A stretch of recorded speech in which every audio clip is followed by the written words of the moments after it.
Hello, hello, hello, hello, hello. Now I'm going to be 5 minutes delayed here, chat. The reason that I'm 5 minutes delayed is the fact that, well, the match is right after this, and I don't want to necessarily start and stop stream. So it'll be delayed by 5 minutes. And today we're going to go and do a thing first. Sorry, I'm still a little bit stuffy from my cold. I'm going to go ahead and showcase some things for Bingo. So for Bingo base game, for Bingo DLC, things that are good for viewers to know, or for people that are trying to get into Bingo should know. We can go over the basic. I can pull up a Bingo board actually, and we can just like go over that together. I think that wouldn't be a bad idea either. But I have a list of skips to showcase, and if you have any extra ones by the time it gets down to you guys, let me know.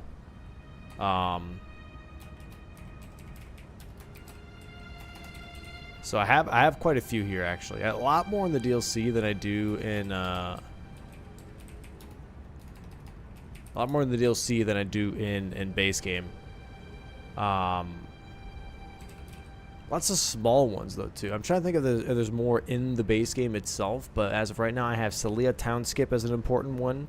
EG skip, which is jumping down from the bridge. I have Duelist skip, that's a bit of a harder one.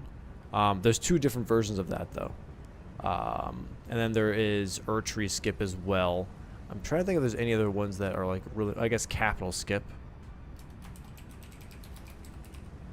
There are different versions for that. The third one I don't know, but there are two different versions of capital skip that I can show you. And I believe that's pretty much it for base game, dude. For DLC, I have Tiolier skip, Lanciac skip, Finger Ruin skip, Dancing Lion skip, Graveyard skip, Bonnie skips, Tree skip in Ancient Row. I should put Ancient Row next to that just to be safe. Ancient Row tree skip. There we go. Inside Jory Catacombs, those skips, and then Shadow Keep skip as well, going from front to back. I'm checking the Discord because I think some people also. I am live. Just delayed.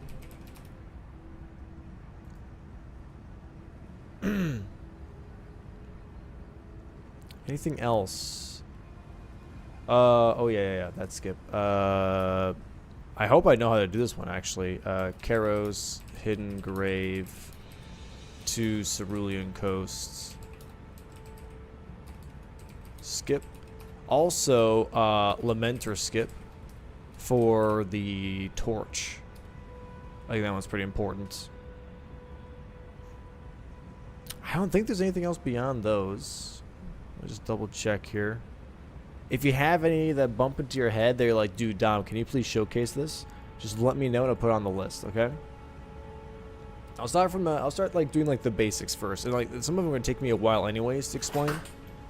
So yeah, should be all good though. Should be all good.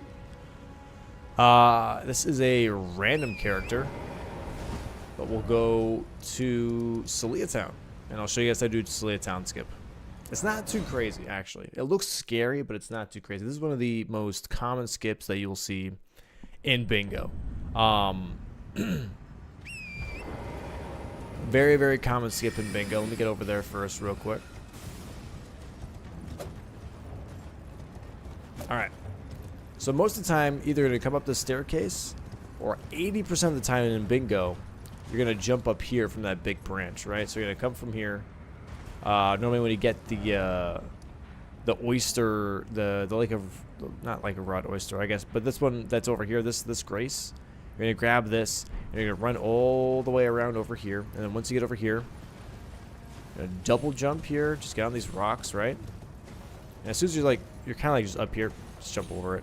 Nice and easy, so you have to go all the way around. So now, Celia Town skip. Like, what exactly does it even mean for very new players? So pretty much normally, you see this door here. This blocks us from getting upstairs, which is right there.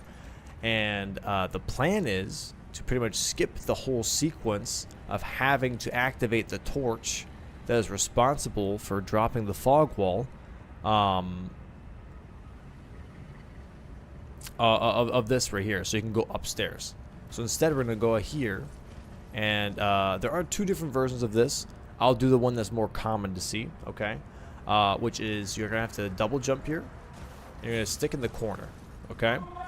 You want your horse to kind of be like in the corner here. You want to hold this angle, I would say, this specific one, because you're gonna jump, hold forward, and then jump backward on the second jump. So you're gonna jump, just keep holding forward still here, and then you're gonna pull back, okay? Now, you see that I fell down right away, but Torrent does register touching that branch that we just touched, okay? So here's the plan, is we want to jump, and then press right away as soon as we touch that branch again. So you see how that works out? So now all you want to do is you want to sequence that back and forth. So press, press, press, press. All right? Now that's going to be just like something you have to practice for a little bit until you land in that specific spot up on that branch, okay? I might actually mute alerts just for the showcase. But thank you so much for all the resubs. Appreciate all the resubs. Welcome in, guys. Welcome in. Welcome in. Let me close out of this first for a second here. And oh yeah, let me also quickly update YouTube live stream. That should be another thing I should be doing here. It's all working though, and that's amazing, dude. I'm so glad the delayed multi-streaming is working, dude. That is so nice. The stress is gone of all the shit that's been happening. Hold on, it's unlisted. Let me make it public. And there we go. All right. Pog.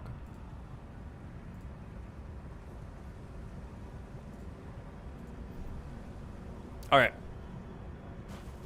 Yeah, so we're the actual bingo match is about an hour and a half from now. So hopefully I can cover as many skips as possible. I'm gonna go for, like I said, more of the basic ones. I'm not gonna go for like a lot of the crazy niche ones per se, but more or less the basics for a lot of the new people. So again, jump, jump, jump, jump, right? And you're gonna land right here. Okay? So you're gonna hold the corner, you're gonna jump up once, and then on your second jump, you're gonna pull your control stick back, land on the branch, jump again. You're gonna keep jumping towards the camera, and then do the flick again. So it's forward, backward, backward, forward. That's all you gotta do. It's very, very straight and simple. All right, and then once you're on up here, first off, pat yourself on the back, pog. And now all we're gonna do, we're not gonna press the control stick at all.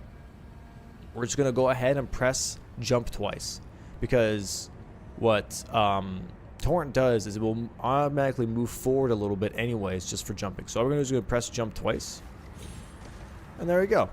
Now you're up on this branch. All right, and now this is the hard part. This is the slippery branch. So what you want to do here is you want to move semi quickly, and you want to kind of hug the left-ish side of this big branch. The right side is very, very slippery. You want to do the left-ish side mostly here. So you're gonna try and hug it, okay? And if you want to jump, you can jump here. You can double jump to try and get it going, and there you go, okay? But you want to make sure to hug the left side just to make it a little bit more comfortable, a little more easier for yourself. Now we're only halfway, okay? Right, you're halfway from Celia Town skip. But this first part is really, really hard. This is gonna take you a lot of practice, so make sure just to keep trying it, and you'll get it at some point. But it does take a while, okay?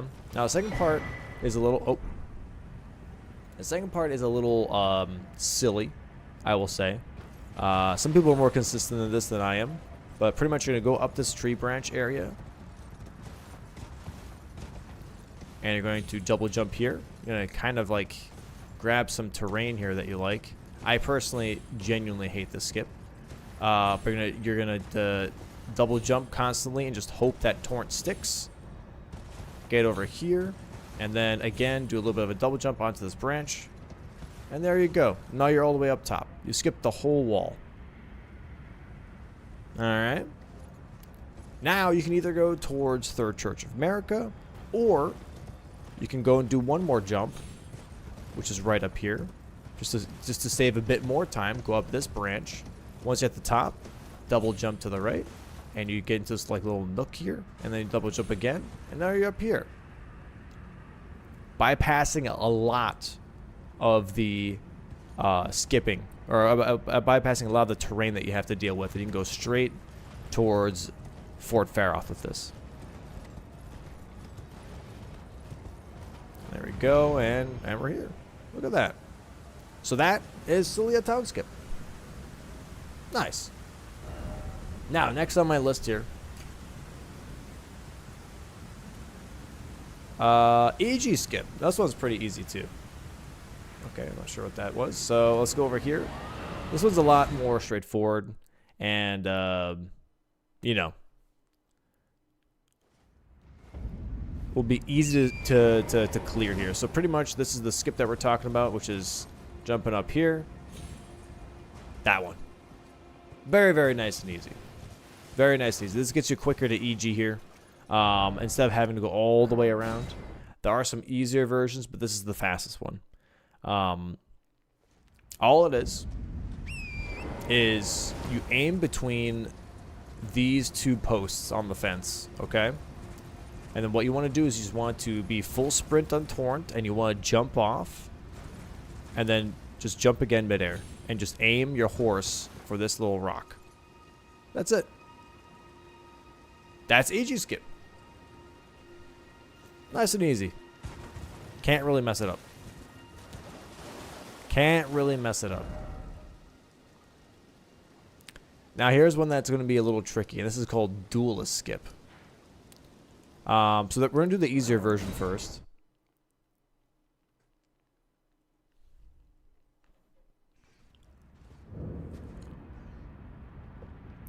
I won't be showing Radon Stake Skip because it's not applied to bingo. You're not allowed to stake skip in bingo. But maybe later. Maybe later. So this is the jail cave that has Duelist in it. And there's going to be a lever that you have to pull in order to access the Duelist arena. Now, normally you have to run quite far and quite around a lot of places to even get to where you need to go. But the lever is right up there. Okay, hold on. Get some angry folks in here. Don't want me to show skips. Alright. So, the lever is right up there, and normally you're supposed to run all the way around into this room to grab this. But instead, we can go ahead and jump up here. Now, one thing that you want to do is you want to make sure your character is actually at the tippy top of this cage. Not down here, right? You want to be at the tippy top. And you want to aim. See, like, you see these cracks and crevices on this wall here. It looks like that you want to like jump on there because there'll be a hitbox, but actually no. It is not. If anything, the hitbox is going to be more to the west, almost exactly west here. Instead, it looks like there's nothing there, but there will be a place that you can land.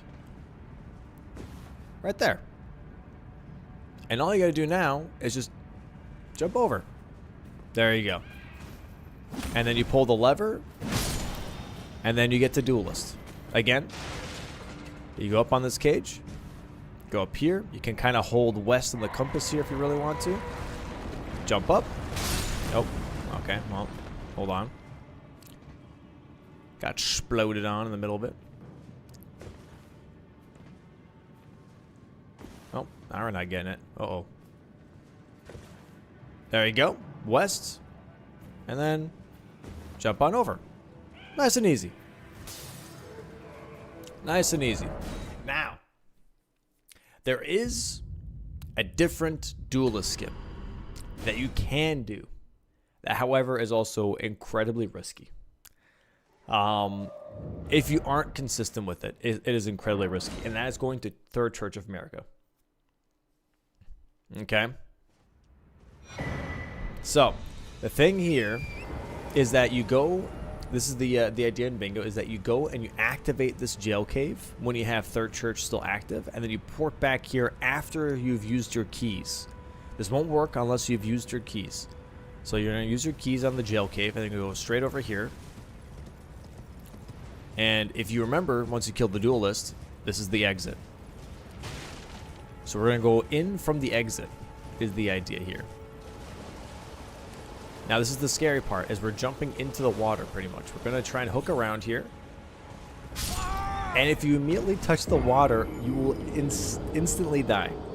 So this is what we don't want. And this is why this jump is incredibly risky. Because the beginning part of it instantly kills you if you as so much as do not register on the rock. So this is what you don't want to do. So what you do want to do is you want to do this. We're going to try and get up on there. We're going to double jump. We're going to hook into the rock, okay?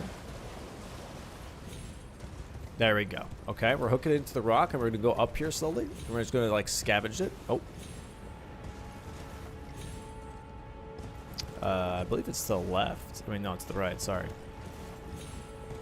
There we go, and then to the left. All right, and we're almost there already. So left, right, left. We're going to jump up here. You're going to see this little hook. All right, and then you're going to do double jump.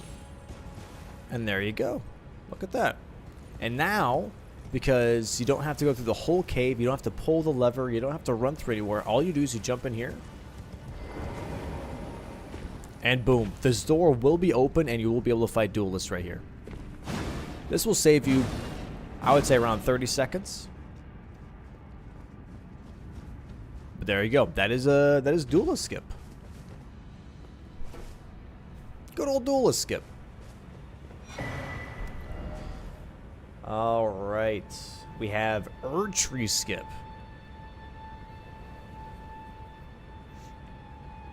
Archery skip. This one, there's two different archery skips that I will show you. The first one is going to be actually this one right here.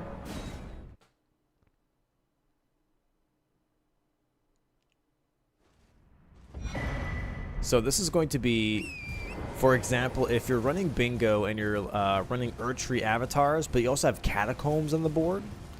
Let's say you're over here. All right. And we're going to go ahead and we kill this archery avatar. Boom. All right.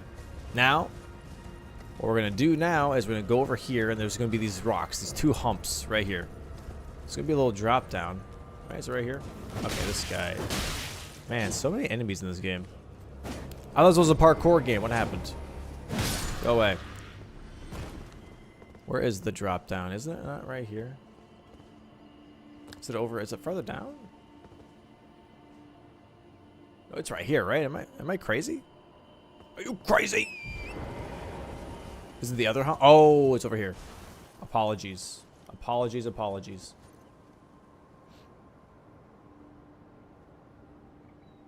Maybe I'm insane. Am I insane? Bro, I don't even remember. Dude, what's funny is that I found this skip, and I don't remember where the hell it is. Where the hell? It's not this far back. I know that. Hold on. Pause. I could have sworn it was right here.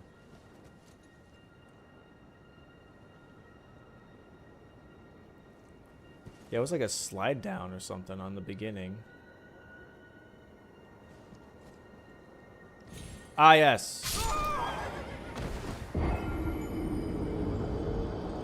This is definitely it, though. Okay, hold on. I gotta figure this one out. Hold on a second. Hold on a second.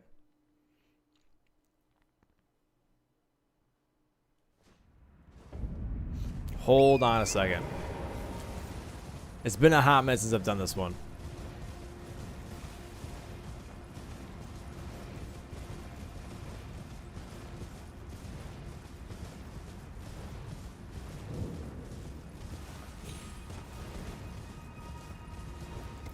It's gotta be, yeah, it's definitely this one. Oh, it's right here. Okay, I was in the wrong spot. It's over here. My apologies. I'm so silly. Okay, so you're going to see at these ridges here. It's going to be right here. And you're just going to, like, put your horse in here. And you're going to slide down that little rock. You see that rock ledge right there? You can... Oh. Okay, well, I saved it. But you're supposed to slide down there. And then what we're going to do is we're going to jump down here. Alright. And all you got to do is just make your way down. Uh-oh. Yep. As soon as I saw torrent not register, this one's, you gotta be careful. You gotta be careful on this one.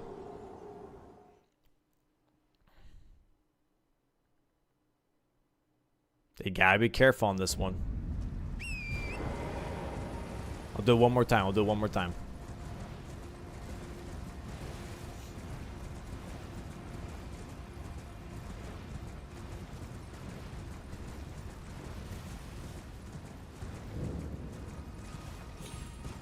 Alright, moving on up.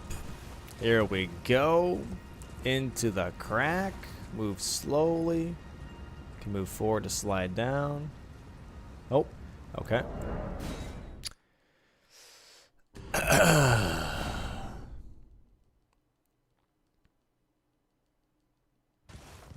Oh, I wasn't. I was just spamming getting into the game. Oops.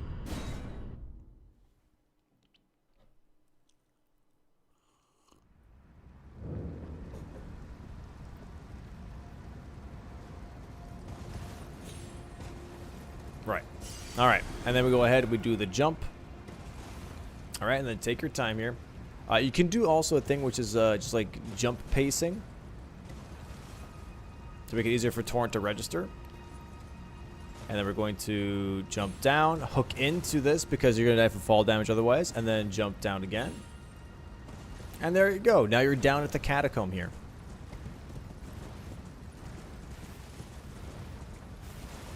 And there we go.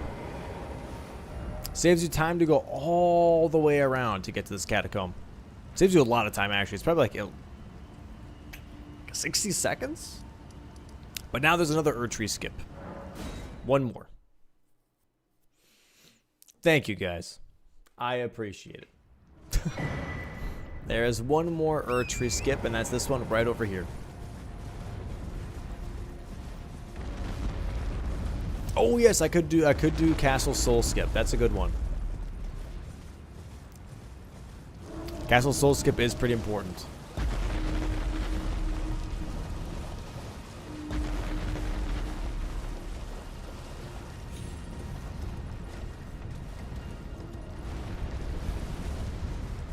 All right, we go over here. So this is when you're going to try and get to the fight here after the Erdtree avatar. There are going to be these guys right outside, but also the Erdtree avatar is right here. Alright. Now, normally, what you're supposed to do is you're supposed to go all the way down here and then go up. But if you're doing the Erdtree avatar fight, and then you want to keep going around here to move in with synergy, you have this cool pillar right here. So what we're going to do is we're going to use this pillar to skip ahead.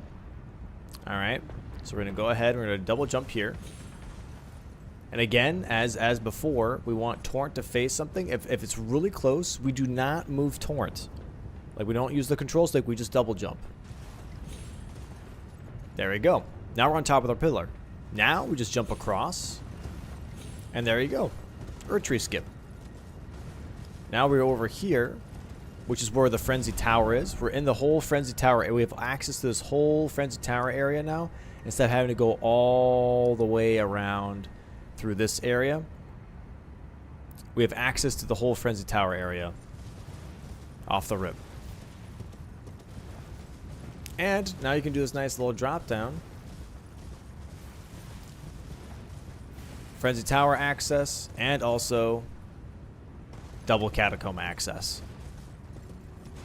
There you go. There's the double catacomb. That's a Erdtree skip. And now the beloved capital skip, dude.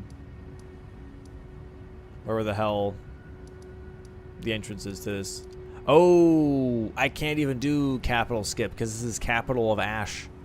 Ah, yes, I burned the place. Unless, is it still kind of there?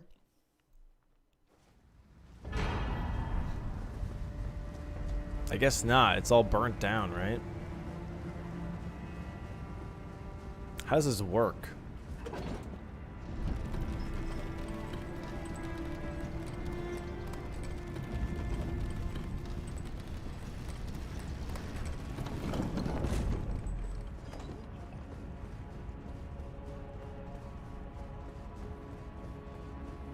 Going down here. Hey, I don't think we can do a capital skip here, can we? Well, maybe we can, actually. I don't know.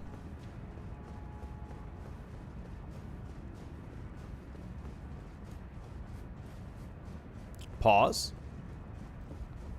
Oh, maybe, actually.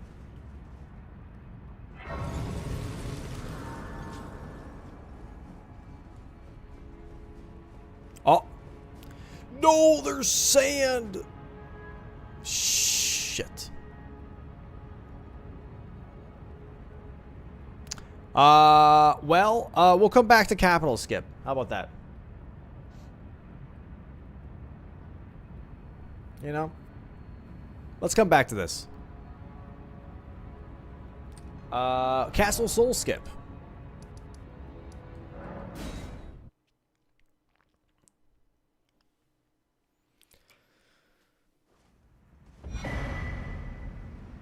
All right. So Castle Soul skip is also going to see something. You're going to see this pretty often when people go for smithing plus 16 as a square, because there is a smithing 6 in Castle Soul that you can grab. Now, where to go for this is very easy. There's a bunch of trees here, right? And here's the castle. So this rock right here that makes you look over the castle is exactly where you want to be. Now, what you want to do to make this easier for yourself as well is, you see this like little pointed thing on the floor here, right? Treat it like an arrow, okay? This arrow is telling us to go this way. That's exactly what we'll do. So we'll line up our character. Actually, you see this tree right in front of us? Let me actually get rid of this so you can see it better. This tree right in front of us, you see that, right? We're gonna get to the edge as close as we can, and then get on torrent. And all we're gonna do is we're gonna hold forward and double jump. 1, 2. You're gonna delay that. All right, there you go. Nice and easy. And now we're just gonna do it again. Hold forward and double jump. 1, 2. And there you go. Castle Soul skip. Now all you gotta do is you just gotta go down over here, run across the roof, and you can jump down here. And normally players will run in here because in here will be the smithing stone 6. And there you go. Good old Castle Soul skip. Let's go.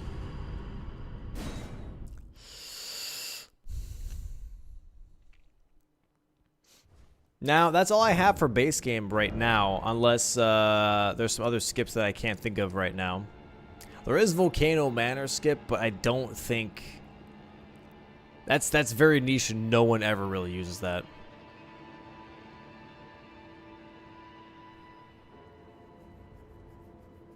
No one really uses any skips really in Volcano Manor, I would say.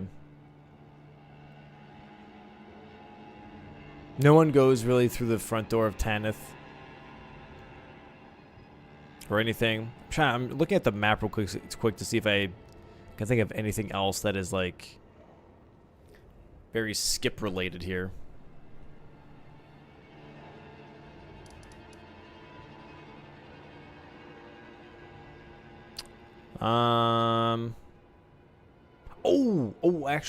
Actually.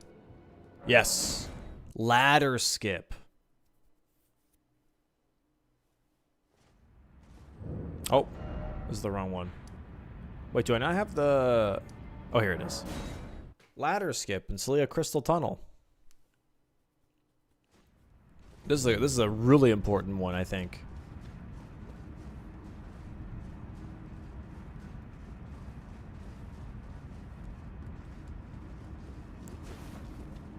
Alright, so this is, you're going to see a lot of players early on come in here. These are the smithing 5s that the players grab for the plus 16 square yet again.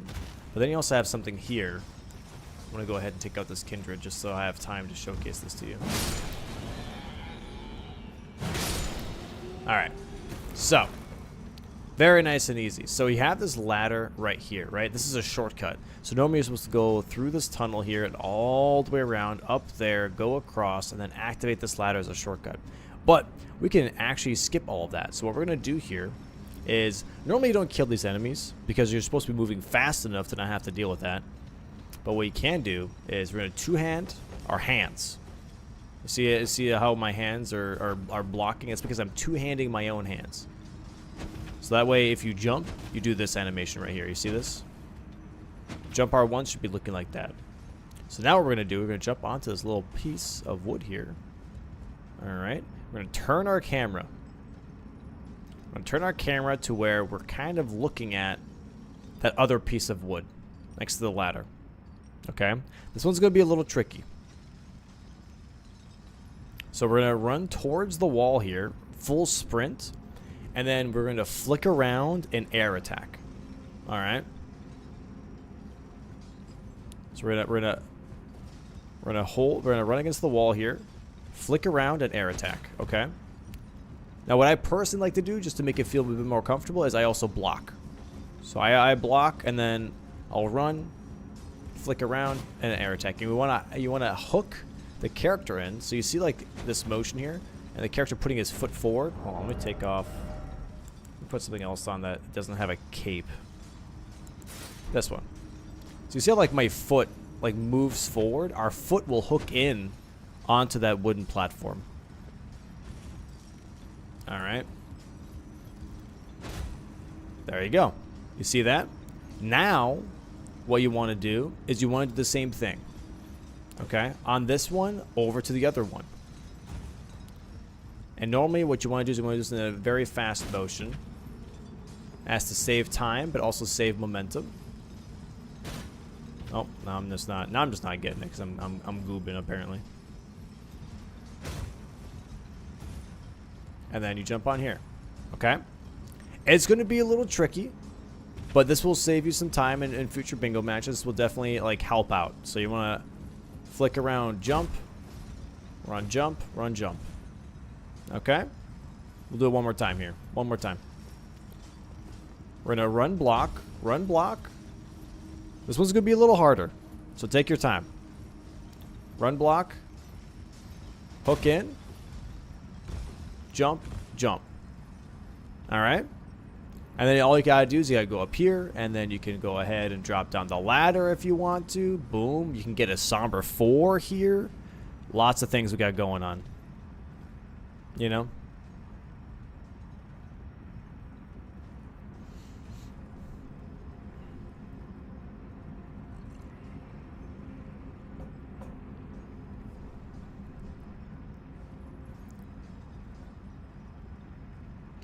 I have ER tool. Unlocks both capital and grace list. You mean ER tool? Doesn't have a grace list. ER tool doesn't have a grace list, right? Do you mean cheat engine?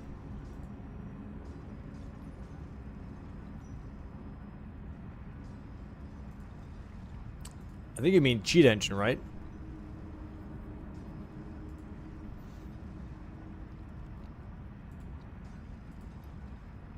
Celia tunnel skip. There we go. Oh, yeah, Moog Sewers. Good one. That's actually a good one, too. I forgot about some of these. Moog Sewer skip. That's a good one. Here we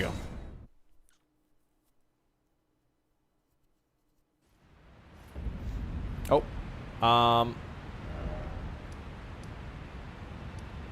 Did I grab... Okay, here we go. Perfect.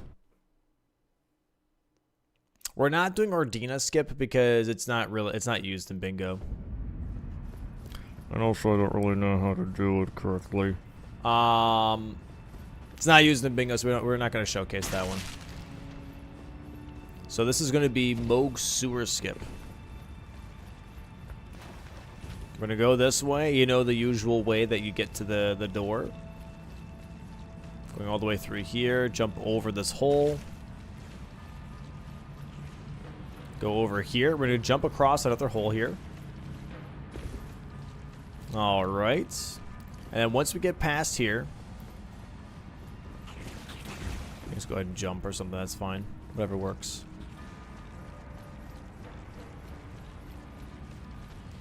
And then we're going to just roll past them. Alright. Now, what we just learned at Celia Tunnel Skip, we get to use here. This is perfect. So we're going to drop down here. Alright. And all we're going to do is we're going to two-hand yet again our hands.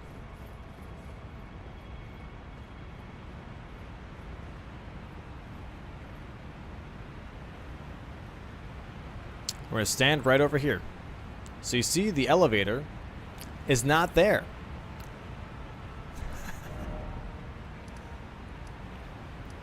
Let me send the elevator up. Fuck.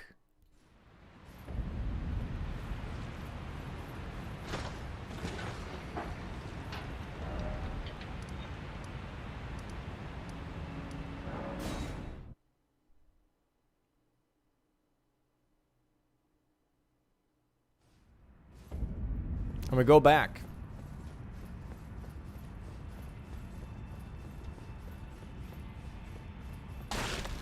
All right.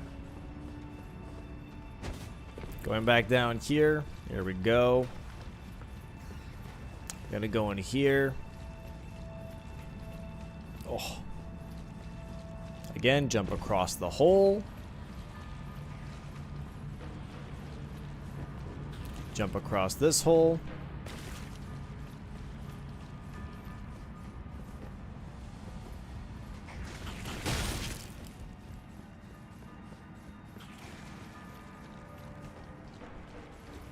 Jump onto the high. Oh, I can show that one too, Catchy. That's a good one too, actually.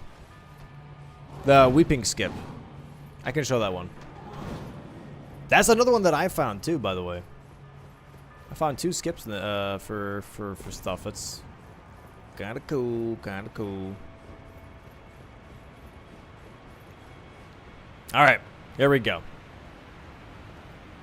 So you see that elevator is right there. What we're going to do is we're going to have our character stand pretty much like this. You don't have to run. You don't have to do anything crazy. All you're going to do is you're going to walk forward. And you're going to jump and you're going to R1 in the air. Same thing that we did in Celia Skip. Okay. My hair looks terrible. But hold on. Just took a shower, dude. And that's when my hair goes all weird. We're gonna jump and we're going to R1 in the air. Okay. We're going to jump and we're going to R1 and we're going to hook in. Same thing that we did in Celia Tunnel. We're going to hook in, not as aggressively, but we're going to like kind of move our character in the air a little bit, okay?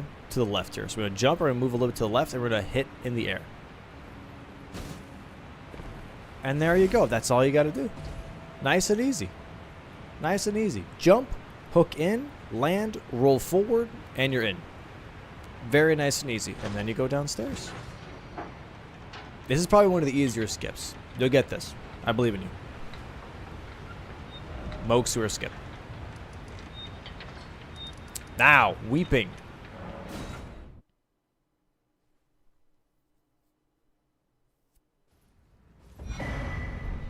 We have weeping here. Is this the correct one? This is not the correct one. Which one's the one that's like up here? I don't have this one. Okay, and bingo, we have this one. Let me go ahead and go up there real quick. Let me just go up there real quick.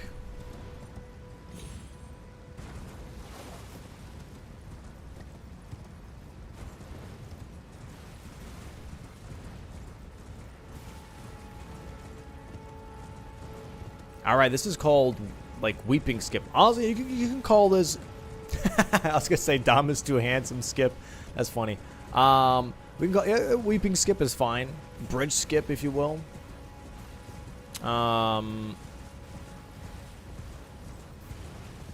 But pretty much, we'll get over here. There's gonna be a grace that normally is unlocked in bingo. All right. Where is it? It's like over here. There it is. So this is the grace that's unlocked in bingo. We're going to activate this grace here. So now, normally when you port into Weeping, you're going to be right here. Right here. You're going to see everything. It's very nice. Now, there's a couple of skips that you can do here from this place. This is bridge right here, right? So what we're going to do is from the grace, which is right there, right? We're going to drop down once. Big drop down, okay? Right here. And then all we're going to do, very nice and simple, we're going to go into this little crack here, okay? And now you're ready to see that bridge right down there. All we're going to do is we're going to dash forward, jump before we fall off, okay? And then we're just going to jump again mid-air and just like make sure that we align with the bridge and torrent. That's it. But we want to be on this lower part. If you're up on, like genuinely, if you're up on this part and then do the jump, you will die from fall damage. Okay, it's very finicky. We want to be down on this lower section here in this little crevice. All right. So we're gonna go ahead and we're gonna do that jump, and then jump again, and there you go. Now, you went all the way from up there to down here, and we can go straight towards the other half of Weeping. All right. I can do it one more time if you want.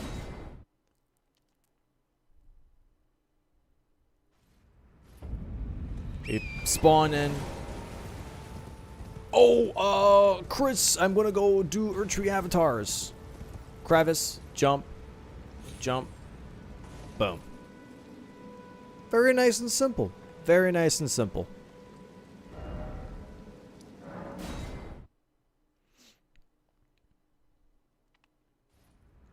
Now, there's another skip that I actually just learned myself yesterday, which is if you're trying to get down faster, let's say down here. I don't want to go all the way around. There was this little thing here, so this little ledge. You see that right there? We're going to go ahead, we're going to go jump down. We're going to jump into this crevice and then jump down again. Jesus Christ, I just had a fucking heart attack. And there we go!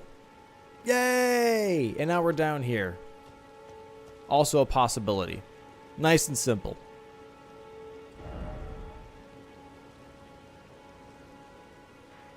Yeah, that's Weeping skip.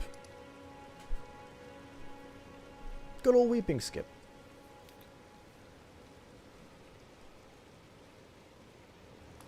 Okay.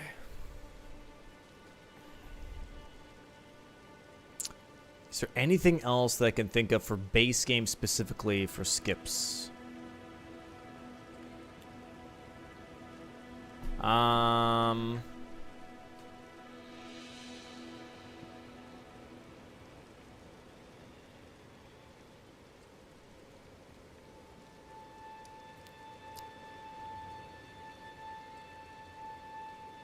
Maybe not. I think that's it.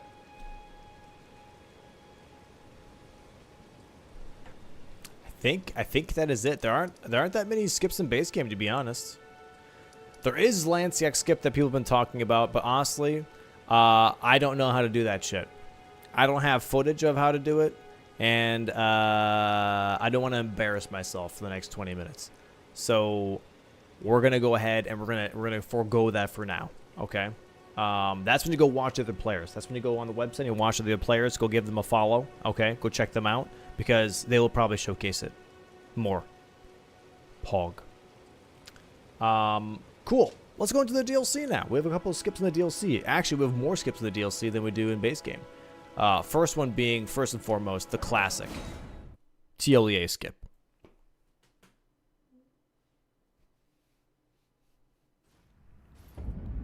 Now, you probably have seen this a million times now when watching Bingo, and you're wondering, how do I do TLEA skip? Now, there are different versions of this. There is a newer version now that I personally am not super familiar with, but you see some players doing it different ways. I like the old school first time kind of way, okay? Which is, I go past a TLEA here, and there's going to be this little pathway, and I will go ahead and dash up here and then dash into this crevice. Oh. And you don't want to do that.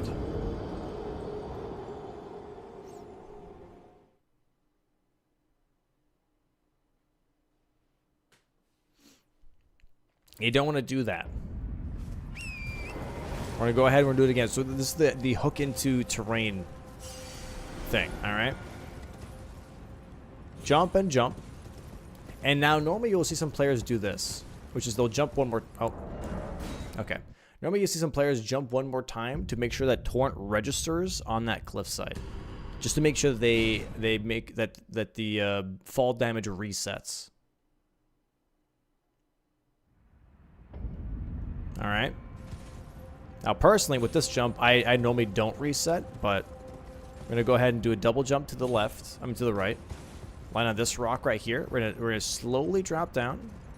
This is for beginners, so take your time, right? All right, we're gonna drop down here. Perfect. And then we're gonna go ahead and then we're gonna look to the left here. You see that ledge already right there? It's that ledge right there. We're gonna go ahead and jump and hook ourselves in. There we go. And then all we gotta do, no more jumping. We can just go ahead and just walk on over. And torrent will do the rest. Look at that. And that's TLEA skip. That's the one that I do. There is another one that people do right now, which is they hook themselves in and they slide down to another rock here. I'll see if I can replicate it. I have only seen it. I've never tried it. So they run past TLEA instead. They don't do the thing that I do. They'll hook themselves in here. And then I think they slide onto like a different rock. I don't know which one exactly, to be honest. It's like over here. Nope. I'll have to try and see how they do it. I'm not sure which rock they slide down to. But they slide down somewhere.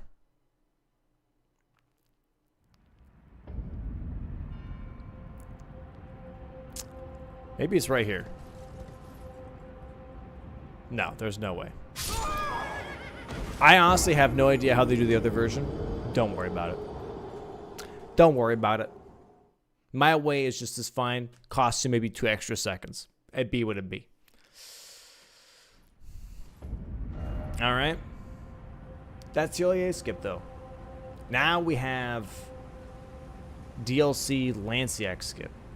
No, that's from a different thing. Never mind. That's not on my notepad.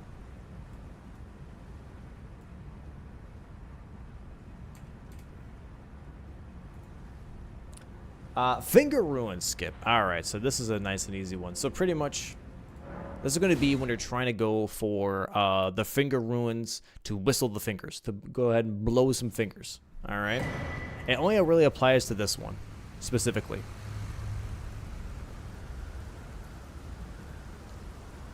We're going to go ahead, and from here, we're going to go up on this wing, and you see the finger, right? It's immediately right next to this communing grace. There's going to be a finger right here. We're going to go ahead and we're going to double jump onto that finger. All right. Nice. Now that we're on this finger, you can already see the finger runes are down there. Nice and close. We're going to go ahead and we're going to move forward here. And then we're going to move forward again slowly. Forward, okay? And at some point, our horse is going to slide down. Right there. Perfect. We want that freeze to happen because this is where torrent registers again on the ground to make sure they don't take fall damage. And now you see there's a pile of rocks there. You can't really see it because it's a little dark outside. There's a pile of rocks over there. We're going to jump in the south direction on the compass. 1, 2, and there we go. Now you're down here. And now you can go ahead to the finger ruins and save yourself a bunch of time. Go blow that finger. Alright? Nice and easy. Finger ruin skip. Pog. Well, apparently I never went to eat near a limb. What the hell? Why did I not go to... Okay. Interesting. Oh, Euphoria. We could do Euphoria skip. Can I burn the tree? I can show you guys Euphoria. That's perfect. He's skipping the skip? I skipping the skip, dude.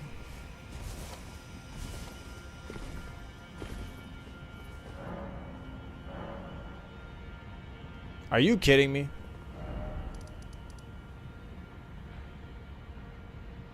But he's dead.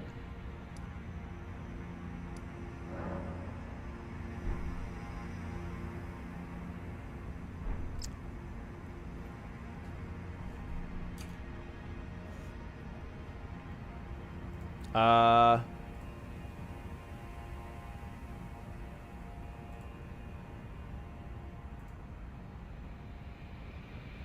on.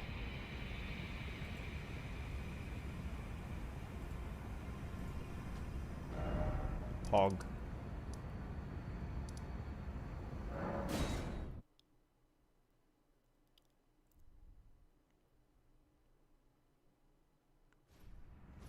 Perfect. So here we go. You've made it to Indian Limb. Good job. Now what we're going to do is we're going to go ahead and we're having Euphoria on the board. Tough race. Euphoria's on the board. Oh my god, this is intense. We're racing NPT on Euphoria. We're going to run up this way. We're going to try and beat him to it. NPT doesn't know this, Skip. What a silly goose. But we do because we watched Dom's Bingo Brawlers skip video. We're going to jump through this door here. Oh, Jesus Christ. That's what happens when I try to, like, scratch my face. Alright. Normally, you guys see you go up that staircase and go all the way around towards the consistent staircase. Now, however, we're going to go over here instead. Why? Because Euphoria is actually all the way down there. So what we can do, to save time... Actually, I do wonder, can I do it like this? No. Okay. I just want to test something. That's all. What we're going to do is instead of going all the way around and then down to the staircase and jumping all the way down, all that other fancy schmancy stuff, we're going to do the thing that we talked about, which is going to be Celia Tunnel, right? Which is where we jump and we air attack. This is going to be very useful here because what we can do is we can maneuver around things, okay? So just like it was Celia Tunnel, we can like move our body when we're attacking in the air, right? We're going to do the same thing here. We're going to jump around this pillar here specifically. Okay, well, don't, you didn't see that, you didn't see that. There you go. Look at that. It'll take a little bit of practice, but once you have it, pog, all right? And now you see that ledge right there? Just go ahead and jump on that bad boy. Boom. There you go. I was trying to be safe. And now look at that. Now we skip that whole section. We can go straight down here. We can go grab Euphoria. Nice and easy. Saves you a lot of headache.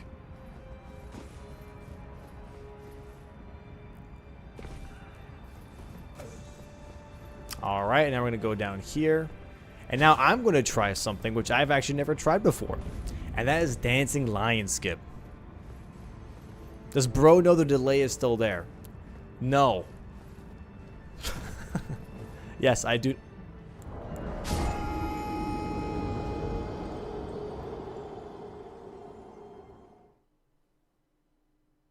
Oh, because I didn't burn the tree, the building's not there.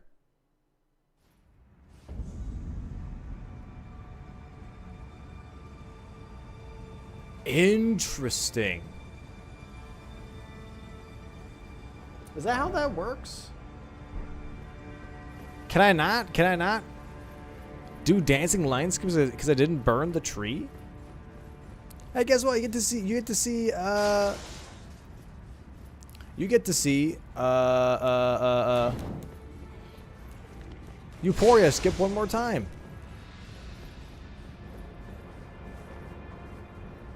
Pog.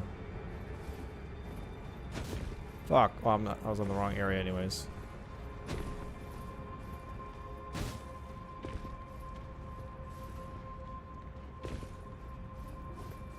There we go.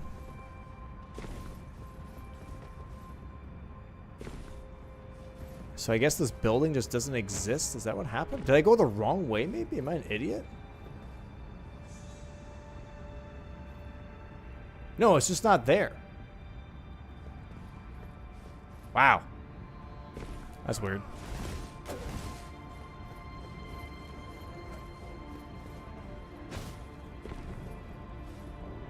Really? Oh, I guess so. That's why there's like the branches and shit. Because the game...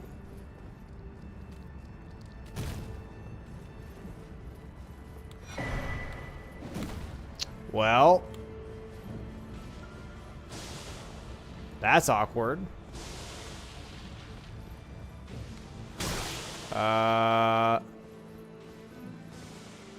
This elevator doesn't even work.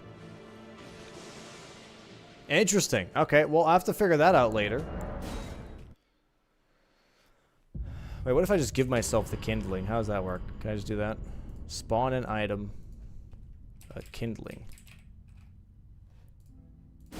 Pause.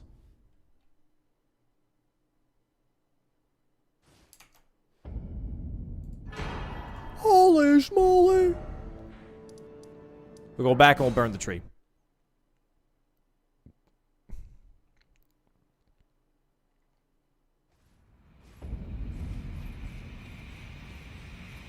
I think because this was a randomizer run, there was like mesmer kindling shards, because that's what the randomizer has set up.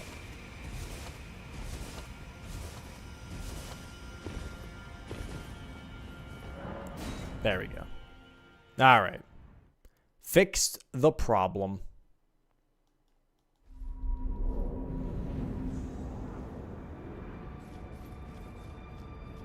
Fixed the problem.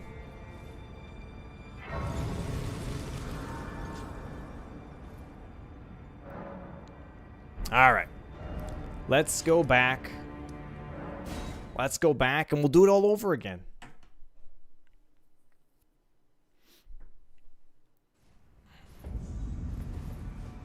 All right, one last time. Euphoria skip. I burned the tree. Everything's great. I'm gonna sneeze. Excuse me. Still got like a little bit of cold, man. Unfortunate. Unfortunate. Got like a light cold.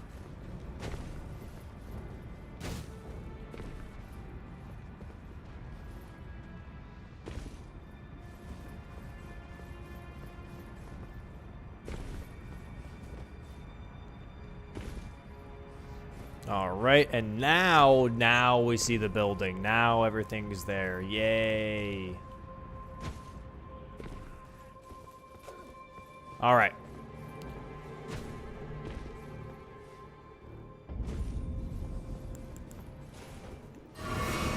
Now, here we are.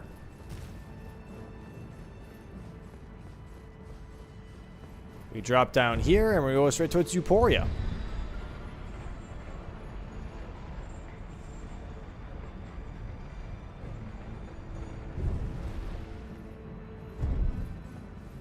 And here's Dancing Lion Skip. I'll be honest, I've only watched Adaf really practice this, so if I die, please forgive me. Actually, no, I'll just do this. Player, no death. I can't die. We'll do that. Also, can I set my position? Maybe I can set my position. Hold on, pause. Pause? Just in case I have to bounce back. Save. Perfect.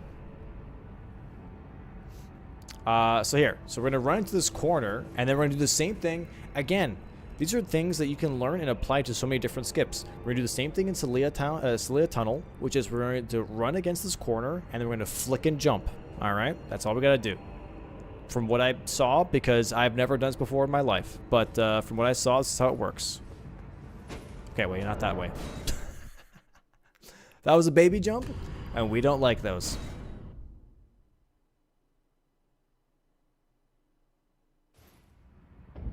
Let's try that again. Flick around. Okay, close enough. Ow. So normally you die there. So let me go ahead and just restore my position. Pause. Yay, it worked. All right. We'll try it again. Flick around and aim for the corner. Nope. You know, you're watching me practice, chat. There we go. Okay, I had to aim a little bit more. I had to aim just a little bit more to the right. Okay, so all we gotta do... Also, you could do this one-handed if you wanted to, because sometimes the punching is a little bit better that way. So what we're gonna do is we're gonna aim for that other corner here. Okay. and to the a bit more to the right, a bit more to the right. Oh, that's awkward. We're gonna aim for a bit more to the right here, okay? So not fully in the corner, but to the right-ish of that corner. Okay, yeah, so that's why we're bouncing. We're bouncing.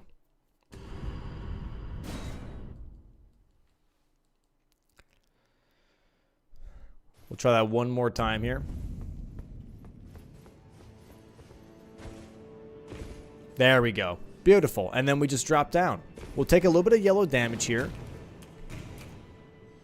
But that is Dancing Lion Skip. Alright. So you're going to go here. You're going to run to this corner. We're going to flick around. Aim for a little bit to the right there. Land. And then slide off. Land again. You're going to take a little bit of yellow damage here. And then, boom. We're at Dancing Lion. This way, you don't have to go all the way through Bellerod. And if Dancing Lion's still up, by the time that you get to this fight, there you go. Boom. Nice. I just learned that on the fly. That's how easy it is, champ. That's how easy it is. All right, now we have another common one, which is going to be Graveyard Skip. This one is not too crazy.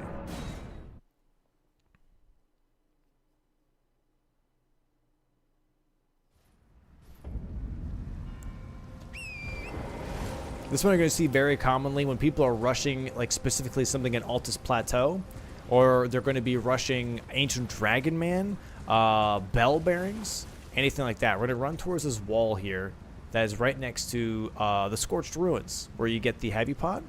All right, what we're going to do here is we're going to go up these graveyard pieces. All right. And we're going to jump up here, double jump, and then you see this little crevice right here. We're going to double jump here. We're going to double jump again. All right. We're going to jump one more time just to land on top of that. And then we're going to go ahead. We're going to double jump and flick to the left. Okay. Come on, horsey. There you go. Double jump. Double jump. Single jump. Oh, single jump. Flick back. There we go. Jump on here. We're going to go ahead and double jump onto this one. Jump on here. Double jump here. Double jump here. Good job. You just did Graveyard Skip. Nice job. I like what you got. Good job. All right, Bonnie Skips.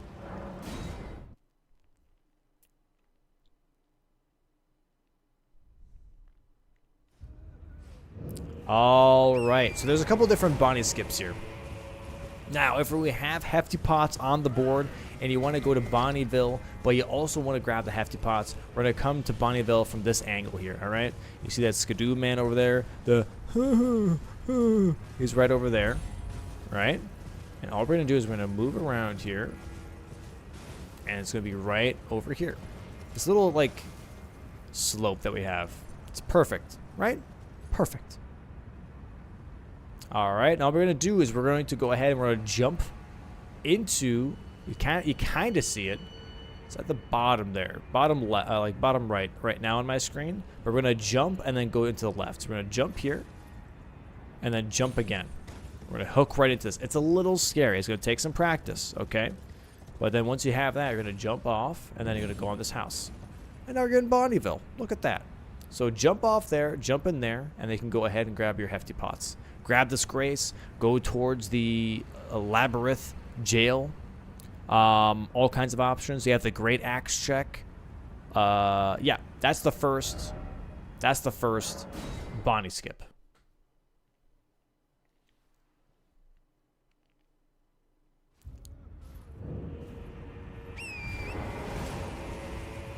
Here's the other one. This is when you don't need Hefty Pots and you just want to go, go, go. Right? So we're going to go towards here now. And we're going to go ahead and drop down right where Old Mother is, the Gesture. Alright, so as soon as you see the rock formation change here, so the rocks are dipping down, you're in the right spot. Right here. Oh, mother's right down there. Oh my god. Oh, mama. Hey, mama. We're gonna go ahead and we're gonna like be on this edge here. You see already that ledge right there, to the left a little bit, next to my items. That's where we're gonna jump. We're just gonna like walk off here and then jump and hook in. Again, lots of skips are hooking in, and all we're gonna do is gonna jump off here, and there you go. Land on the ground, and boom. Oh mother. All right, takes a little bit of practice, but you got it. I believe in you. That's the second Bonnie skip.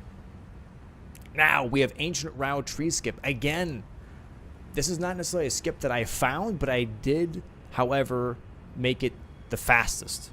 If you've ever seen anyone do this skip before, I do it the quickest. And I've had comments being like, Dom, how do you do it so quickly? You just send it. It looks risky. It is not. I've explained this before, but I'll explain it again for the video, because it is really fast and really important. And it's really easy, actually. So we're going to go ahead. We're going to drop down here, as per usual. Okay. Very nice and simple. And all we're going to do here, I'll also save my position so I can show it multiple times.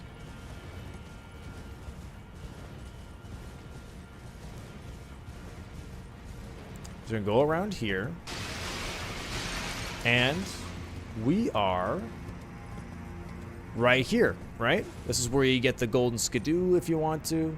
The gold horde tender and the skidoo. I'm going to save this position real quick. All right. Now that we save this position, here is how this works. Now, you see a lot of players will come over here, and they're going to stand over here, and they're going to, like, look at the sky. And you even heard Parky say, oh, if the shadows aren't aligned, you know, if the stars aren't aligned and Hercules isn't becoming the god that he is, I can't get this skip. Well, actually, it's a lot simpler than that. It genuinely is. And this is not to, like, sound mean or whatever. But here's the thing. You see this right here, and maybe it's very, like, you don't really see it too obviously. But there is a bit of a corner on this ground here. It's like pointing. You see, like, it's like a little bit of an arrow. I'm looking, like, it's straight ahead of me on the ground. See a little right here. Okay.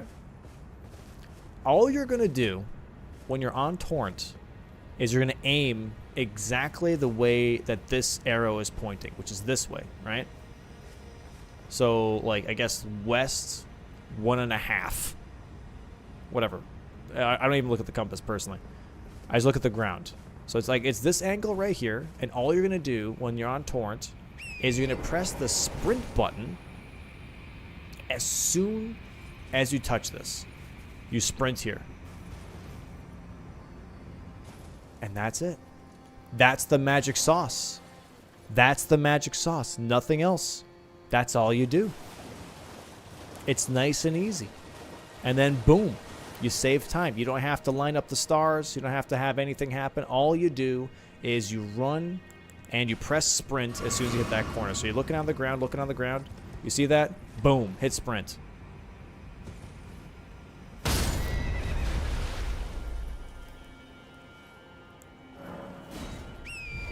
See, that's what the players do. But when I do it...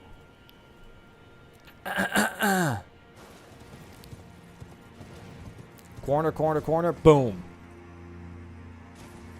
There you go. Want me to do it again? I'll do it again. Oh. There we go. Run, run, run. Looking at the corner. Boom. Press that sprint. There you go. Do it again? Okay, I will do it again. Let me heal up Torrent so he doesn't die from fall damage. Race, race, race. Oh my god, I gotta beat him. Boom. And there you go. That's it. That's it. That is Ancient Row Tree Skip. Alright, now we have inside Jory's Catacomb. We got a couple of skips inside Jory's Catacomb.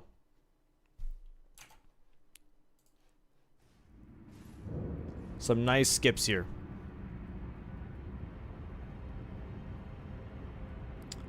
Where's my notepad? There we go. All right. So now we're racing in Jory's Catacomb. You kind of know how to clear this. It's dark lit catacomb, so it is pretty dark to see in here. But what we can do here, first off, do I have... I don't have my lantern. Damn, that's fine. Okay, so coming into Dark Lake Catacombs, you have this, and normally the game's like, hey, you should be going down this way and go down the hellhole. But actually, all we have to do is right here. There's a ledge. All you're going to do when you're coming down this staircase, right, is you're going to run here and you're going to jump over this fence. Boom. Now you already skipped a good portion of the dungeon. You can drop down here onto the next ledge and then drop down again. There you go. That's a third of the catacomb already done. Look at that. Nice and easy. Take your time. Now we go down the elevator. And now we have another skip to save a little bit of time. Okay? And that is going to be this part right here. So normally you're supposed to go all the way around, drop down, take a ladder, go all the way down here. But what you can do to skip all of this is very easily, again, we do the jump and punch. It comes down to the jump and punch. That's very, very important to learn. The jump and punch, and all we're going to do is we're going to punch ourselves into the wall that has a little ledge. Okay? And it's right next to the staircase. So once you're at the staircase and you see the staircase ending, so right around here, this is where we're going to jump over the fence to the left, and we're going to hold it. Oh my god, hold on. And we're going to hold it, okay? And we're gonna jump, but we're going to keep it forward. So it's very much just like, again, with that Euphoria skip. Hold it and then just like flick around just to get over that fence, but then keep it forward. Okay, you're gonna see it in just a second here. I'm gonna run down, punch into the wall, boom! Look at that, and there you go. That is a nice little jewelry skip here, and then you drop down here, and bada bing, bada boom. You're already 2/3 of the way done with Joy's Catacomb.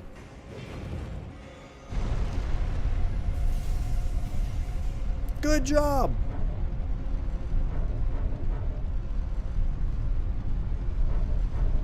Now we have a fun one as well, which is going to be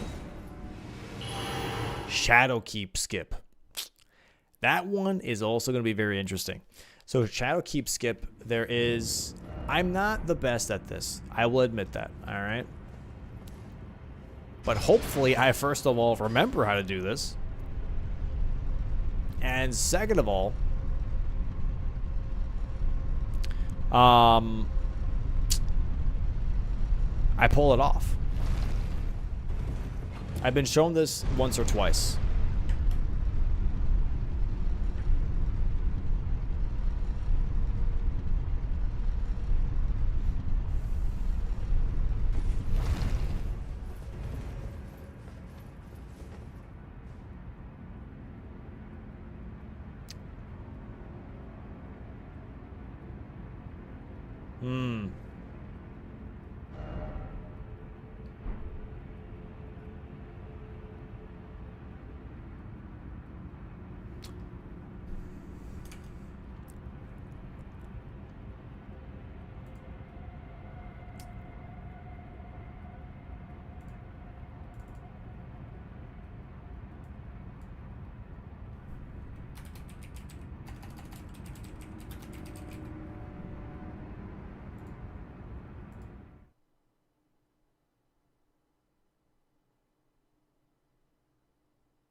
Hog.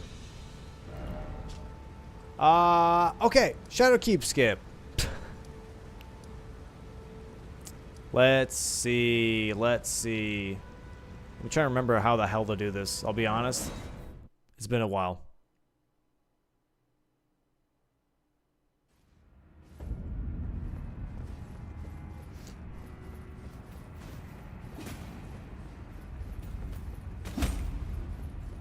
We have to run a little bit here.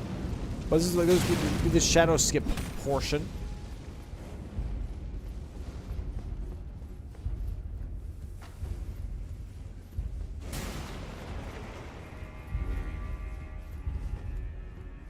Works 3 out of 4 times. It works literally every time. And I don't stop either.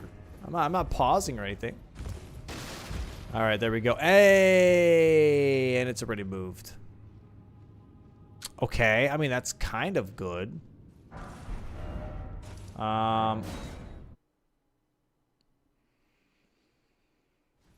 exactly what I wanted, but we'll try and just replicate what I'm supposed to do, which is...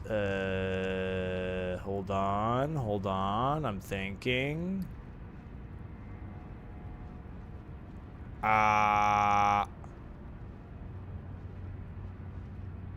Well, hold on.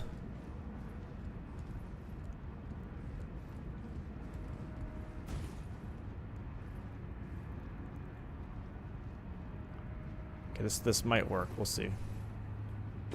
Oh. Fuck.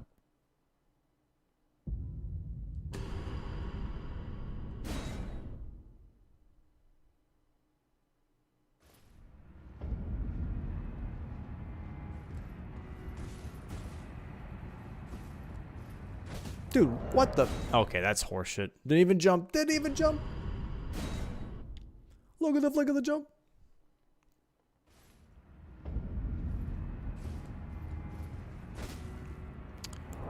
Okay, I'm getting memed on now. I'm trying to figure out. I guess I could go from Mesmer instead. Honestly, I could go from Mesmer instead. That should be fun. Actually, no, that is better. Hold on.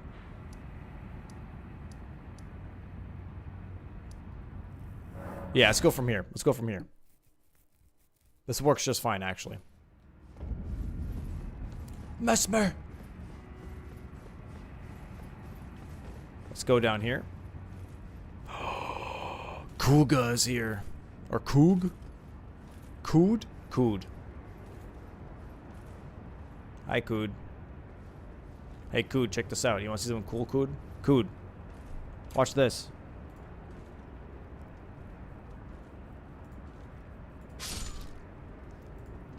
Oh my god! That was a heart attack. Hi, Clem. Alright, so we're here. Pog. Okay, so this is all worked. This all worked out. This all worked out. So normally you want to move this. You want to turn this so that the thingy mabobby is right here. You see that? That's what we want. And this is how we're gonna get to the back side of Shadowkeep. So from Mesmer's area here, we have turned the statues. Okay. So what we're gonna do here is we're gonna go and we're gonna jump on.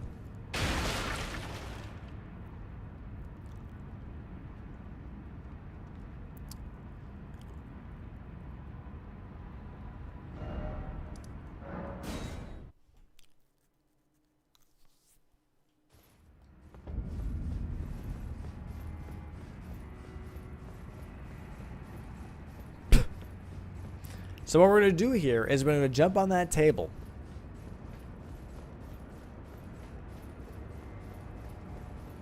All right, we're going to jump on here. Boom, and then boom. Okay, not like that, not like that. Let me try it again, let me try it again. Jump on the table. Okay, and then we're going to jump onto here. Perfect. And then we're going to jump on here. And now we get to do a fun thing, which is, again, the classic jump and punch. All right, this time around, we're going to go ahead and we're going to try and actually get around this thing right here and land on that top of that bookshelf. Okay, so go ahead and we'll try this.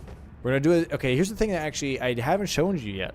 For anybody else that's been watching for a hot minute, it's going to be that you can buffer speed. So pretty much like normally there is a little bit of a build up when running quickly to the fastest the character can go. And if you however open the menu, all right, and then you exit the menu, which is also your running button, and hold it, this exits the menu, but you are holding already. So the game thinks that you're already mid-run. The game thinks, hey, this guy's been sprinting this whole time. So now you are technically already at max speed running. Now all we're going to do is we're going to move forward and we're going to jump around this area and air punch, okay? So I messed it up. That's going to happen. Don't you dare. Don't you. Thank you very much. Okay. Alright, let's try that again, shall we?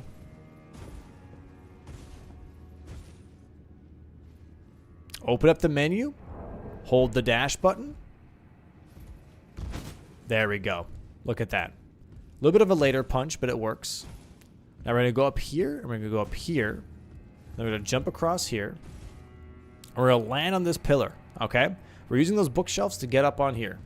And now what we're going to do, again, the same thing. We're going to do a running and punching. We're going to jump around this fat-ass pillar in the middle, okay? Boom. Look at that. And next thing you know, bada bingus, bada boomus, you're on the backside of Shadowkeep, going to be able to go for Gaius. Beautiful. And now you're in the loft. And now you skipped out on Emir quests and everything else. Very nice. Very nice. Shadowkeep back skip. Alright. We have 2 more skips. It's like almost like I almost have this perfectly timed, dude. I almost have this perfectly timed. Kind of cool. This is going to be Karo's Hidden Grave to Cerulean Coast skip. I'll be honest. I don't really know this one either. I don't really do this one as much, but it's there. You can kind of honestly like cheat your way into getting it successfully. I kind of know the angles. Let me go ahead and just test it real quick.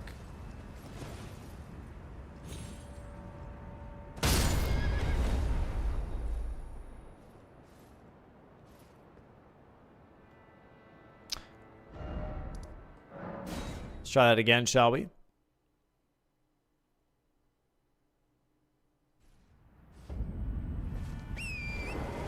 Do I have to heal you, buddy? No. Okay.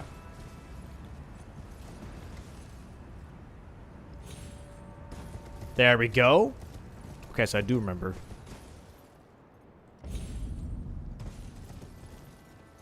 Hey, I do remember. Okay, okay, you guys got that? Did you guys write that down? Did you write that down?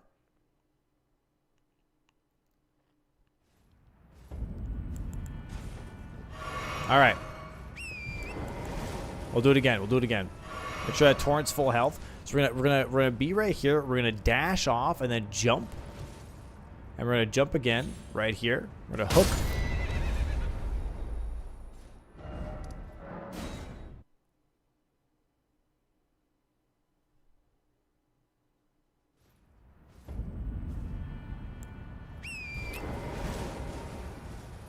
Okay, again, we're going to dash off. Oh, I'm going up too high. That's why. I see. Okay, no, it doesn't make any sense. We're going to land here. And then you see that other rock right there? We're going to go ahead and double jump. Land on here. And normally people dismount here and slide off. Doesn't really matter. But there you go.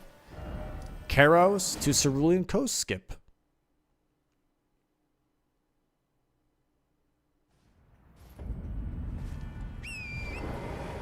Very nice and easy.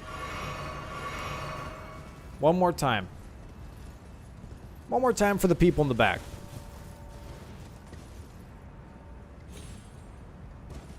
Double jump. You want to get into this little area here. Sick hitbox, by the way. And then we're going to double jump again. Jump. And jump. Cerulean Coast. Look at that. Beautiful. Beautiful. Alright. And last but not least,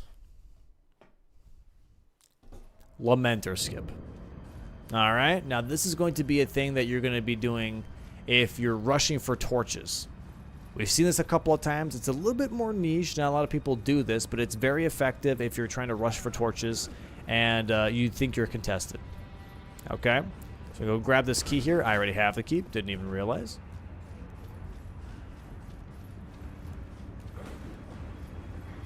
And we're going to go ahead. And we can just drop down. You don't even have to take the ladder. Just drop down here. You know what I mean? Boom. Nice and easy. We're going to heal up.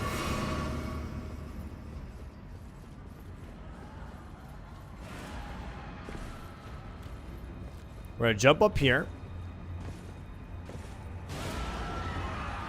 All right. The floor is already broken. I can't even show the skip.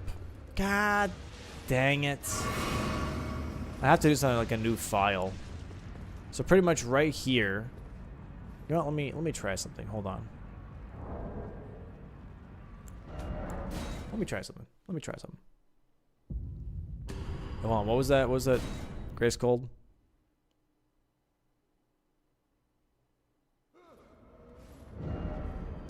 Just Lamenter's jail? Okay. Hold on. Hold on a moment. Thank you very much. Hold on a moment. Don't worry, guys. Don't worry, guys.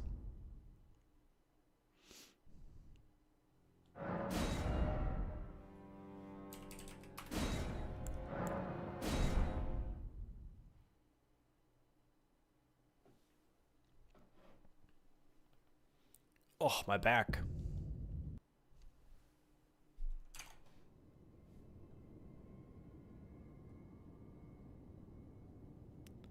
All right. Lamenter's Gaul.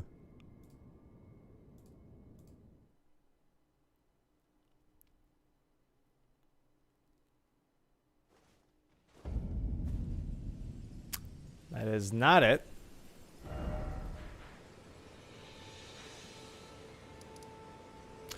I guess because I don't have access to... Really? Do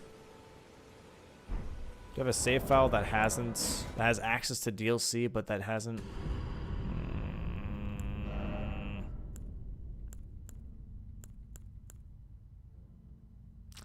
I don't think so. Okay, so anyways, I'll just explain it. There is going to be a breakable floor. Let me see if I can do it here. I'm going to try a different file.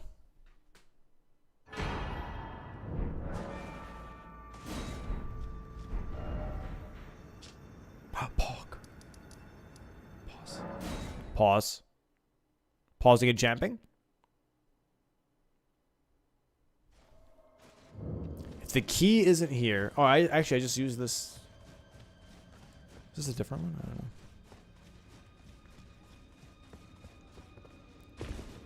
Yep. Okay, perfect. We can do it here. You can only do this once. That's why I needed to find a different save file, because you can only do this once. Alright, we're going to grab the key here.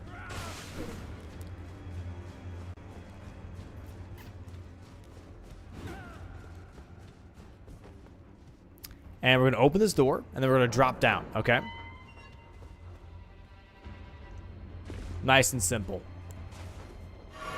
All right, we're going to run through here now.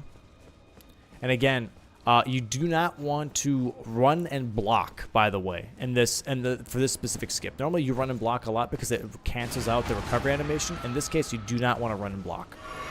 All right, I'm going to go ahead and quit out here just for the enemies.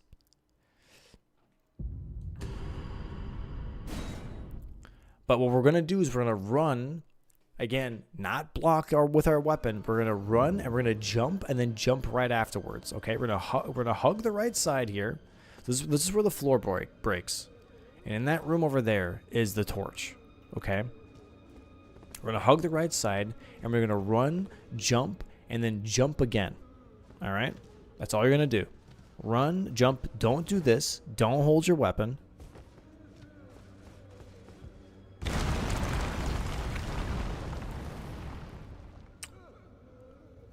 Like a glove.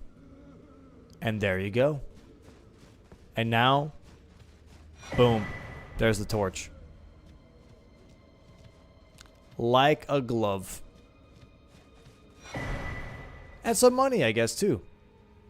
All right. And there you go. Those are probably the most used skips that you'll see during bingo. Go ahead and learn them. Go ahead and practice with friends and have fun. Thanks for learning.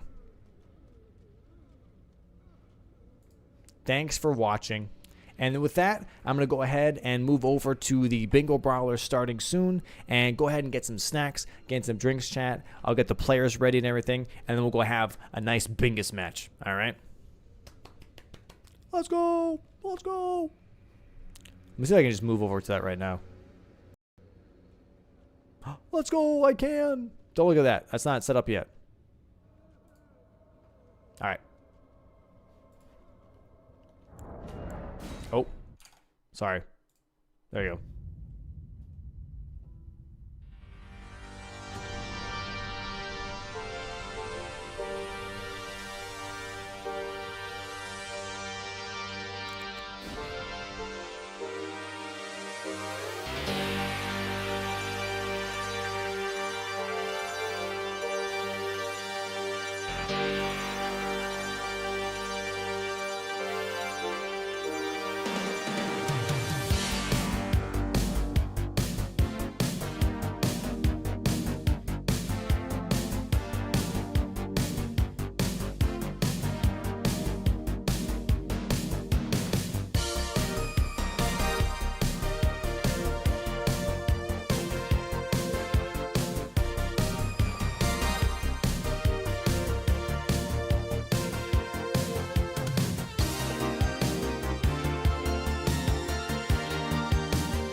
brave tarnished.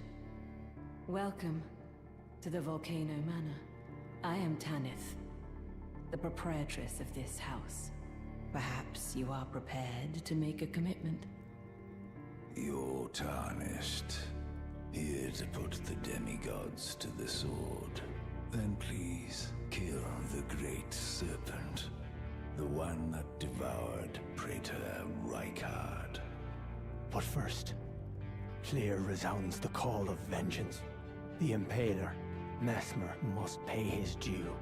In vengeance for the flames. My blade I wield. Think not to hinder me upon my path, lest you too wish to face the reckoning.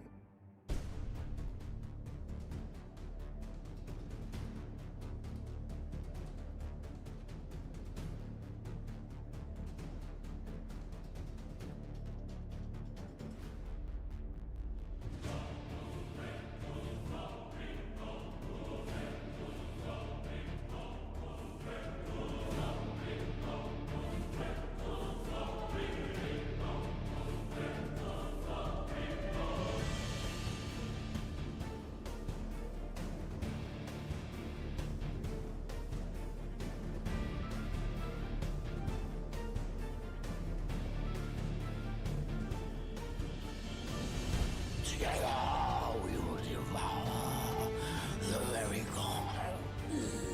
Mesmer! Foe of my beloved people! In vengeance for the flames, my blade I wield!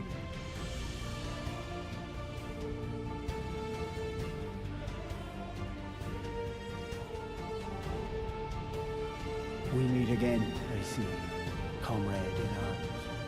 Upon his end, did you see Mesmer's face?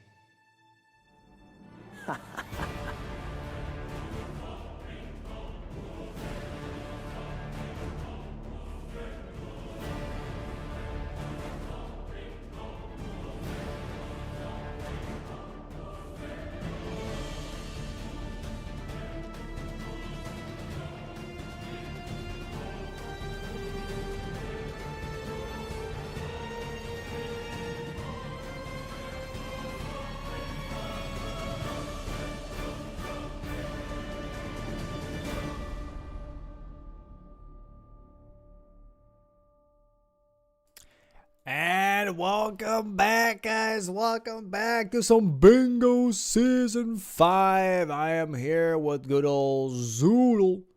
Yo, what's up? I'm back. that's all the wrong screens. what was Hold that? on. I had my chat come up with those. Shut up, Chris. All right. Yeah, what up, Zoodle? How you doing, buddy? I'm doing good, man. How are you? How did I'm- the skips go? Pretty all right. Pretty not too bad. I did, however, yay, fixed it. All right, there we go. Also, I don't know why it says Bingo halftime show because I just did that before stream. I didn't know that was going to be on the overlay, but John put it on there. It's us, man. We're the halftime show. We'll add it. We'll do another one in the future, possibly. But yeah, Celine? Celine, get on the Probably phone. not this time. Maybe Sabrina. Sabrina Carpenter, potential chat, potential. You think so? No. Could be. I mean, you never know. But I yeah, saw Doja Cat streaming. Maybe she's down. wait, what? That'd be crazy. Go ahead, sorry. No, you're good. You're good. So today's match going to be FROGCARSPIN versus BLANXONETTA. The only match of today. Sadly, we had some scheduling issues. The Aggie and Mitch versus I believe it's Reno is going to be moved over to the 25th of October. So go ahead and please keep an eye on that, please. That'd be fantastic. And yeah, with that, Huge. with Wait, that, 25th? yes, Are we going to have then 3 matches on that day, Domo? no, Oh. 2. There was only one on that Okay. one day, one match on that day, anyways. Alright. So yeah, we're just kind of just moving it around. But yeah, that is going to be where the match went. Pretty much is on the 25th of October, and so today we just have one match. Again, BLANXONETTA versus FROGCARSPIN. Very anticipated match. Looks like the players are possibly ready here. And we can go ahead and set up the screen here in just a moment. Let's go slide on over. Let's go slide on over. Oh, you know what? I'm so silly. I had so many things that I didn't even set up the players right. I'm so sorry. That's okay. Zoodle. That's an all-time classic, guys. We are so back. I hope, Chad, you're doing well on match day 5 today. Chad, what do you guys want to see today on the bingo board? Yesterday's matches, just to give you guys a little bit of a recap. Wow. That was some banger matches. I mean, that was probably the longest matches we had so far. That was like 1.5 hour runs. And god damn, it was like not only cinema, but also the tension all the time happening. And yeah, no, holy moly. I don't know what we want for today. Personally, I would like to see I love the snipes. I don't know about you, Domo. I love the sniping. And I love when it's like mid-game snipes, not late-game snipes, if that makes sense. I think for me, it's not even been that. I think for me, honestly, it's been just the racing. It's been so many races. That is true. How do I have two of these? So many boss races in the past. We'll see what's gonna happen today. We see Ness spinning here on BLANXONETTA, I get it. But yeah, we'll see what we're gonna have today. I'm not sure. I bet like 5 subs on that there will be Renala or Relana because they love to be on the board.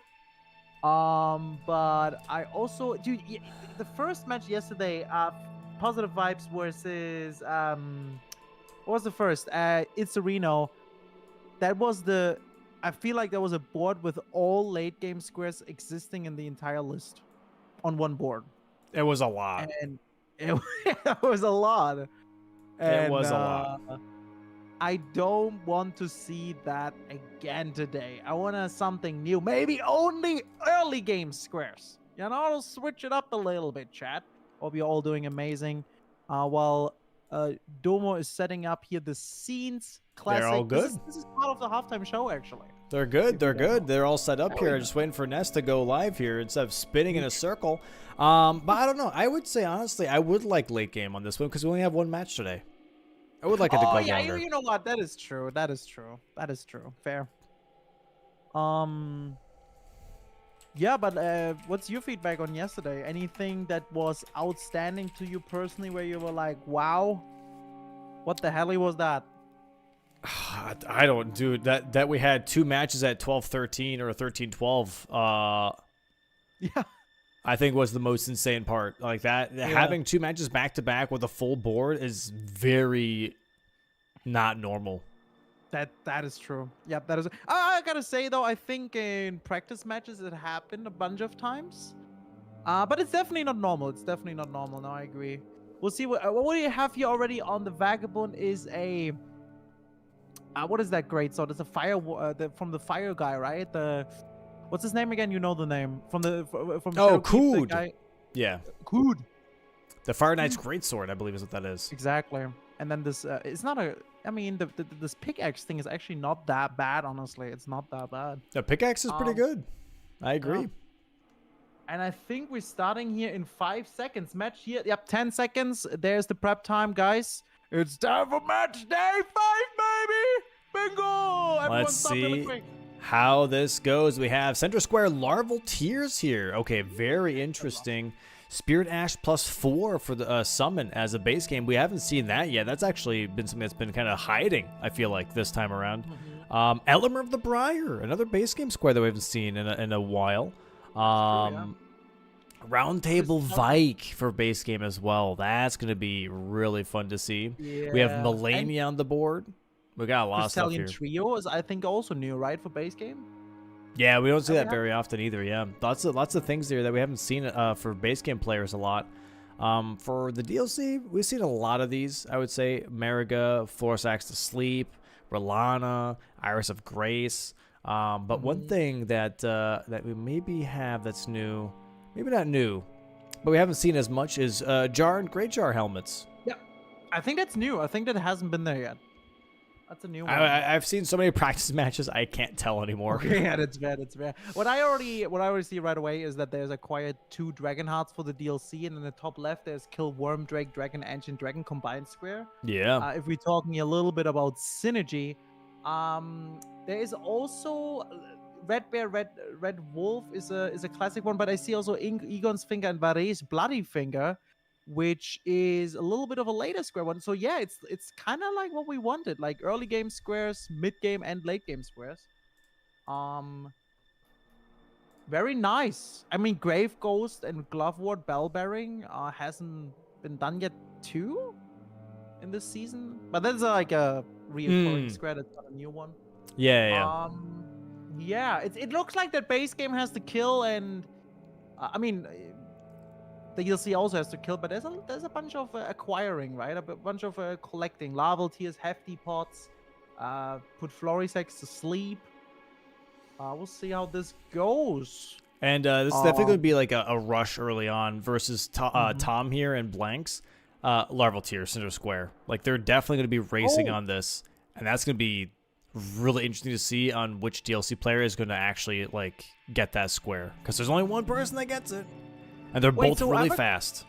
I have a really important question, probably many people will ask in chat already, is, see, look at the base game players. They not only have Omen Killer Cleaver, absolutely lovely, but they also have the Great Jar Helmet. Won't work. That won't work, right? Will not be allowed because you have to acquire the Jar and Great Jar, and that's a co-op square. So how is the DLC player supposed to get the Jar Helmet then? It's not possible. Teleport really quick to base game. I don't know right now. No, you can't do that. You can't do that. But it's funny that they start with that. It just fits really well. That is funny. But I yeah, agree. Omen Killer is pretty good. This is with Wild Strikes. If you get Red Wolf, right, you can get Glitstone Blade, and then maybe you pick up Wild Strikes on the way, and then you have an Ice Omen Killer Cleaver. And here we go. We're starting. Here we go. Here we go. Moving on in. Can we see the DLC right away rushing together here? What are they rushing? The Larval Tears at night? Yep. They're both going to be racing Larval Tears here and see who has the better route, pretty much, to be honest. It looks like Blanks currently is just like a second ahead of Tom. And both Bree and Nesonetta are running the Omen Killer Cleaver here, which makes complete sense. Solid pick. Very solid pick, honestly. Just need a little bit more strength probably at the beginning to be able to wield it. Yeah, seems like it. But that is an absolute solid pick. So yeah, Chad, Larval Tears in the DLC, you would want to make it nighttime because these Larval Tears only appear at nighttime here, in the Graveside Plain or wherever. It looks like, as you said, Blanks is a little bit ahead. Actually, yeah, it's been like, maybe 3-4 seconds, actually. Yeah, it all comes down to routing and making sure that you have the correct lines. For sure. Yeah. Maybe not 3 seconds, maybe just 2 or 3. But there might be enough already for him to get the middle square. And the middle square is very huge to get. No, they actually had the... Oh, they're neck and neck. Look at that. That's perfect. Yeah, this is looking really close here. They both have one Larval Tier currently going towards the Ailing Village here to get the other Larval Tier. And we'll see who gets the third. They're going to be going to Prospect Town for the third Larval Tier. And I'm surprised here. I know Larval Tears is a rush square, but there's also the possibility of like, hey, what if I just give that up because the other stuff around it is attainable without it and just like completely nullify the center square? I wonder if that was ever like thought of at all. Yeah, I'm not sure. I think Blanks and Tom are both, speedrun oriented, and they really, how you say it, they go always for the most optimal square. Yeah. Or they would want to. And this is, you know what? This comes down to who has the better connection. And you know what? It's just clicking faster, I feel like, because they're going to pick this up at the same time. They're definitely both moving as fast as possible here. I do think that maybe Tom is just a little bit ahead right now. Yeah, Blanks just changed a little bit in the settings. I hope that was not the reason here. I think he just turned up music. Sound. Yeah, he just turned up music. Yeah, but if you go on the settings, then you cannot line up right the running. Yep.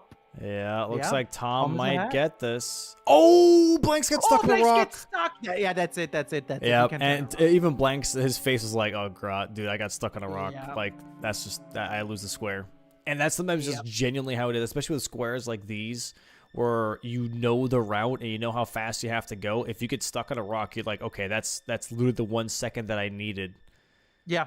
To make sure that I get this. Yeah, Blanks is already talking. I'm guaranteeing he's saying like, "Yeah, if I lose this, I'm not surprised I got stuck on a rock." Yeah. No, this makes sense. And Yep. yeah, FROGCARSPIN. There we go. God, it was but it was still very, very close. Even though he got stuck on the rock there, surprisingly.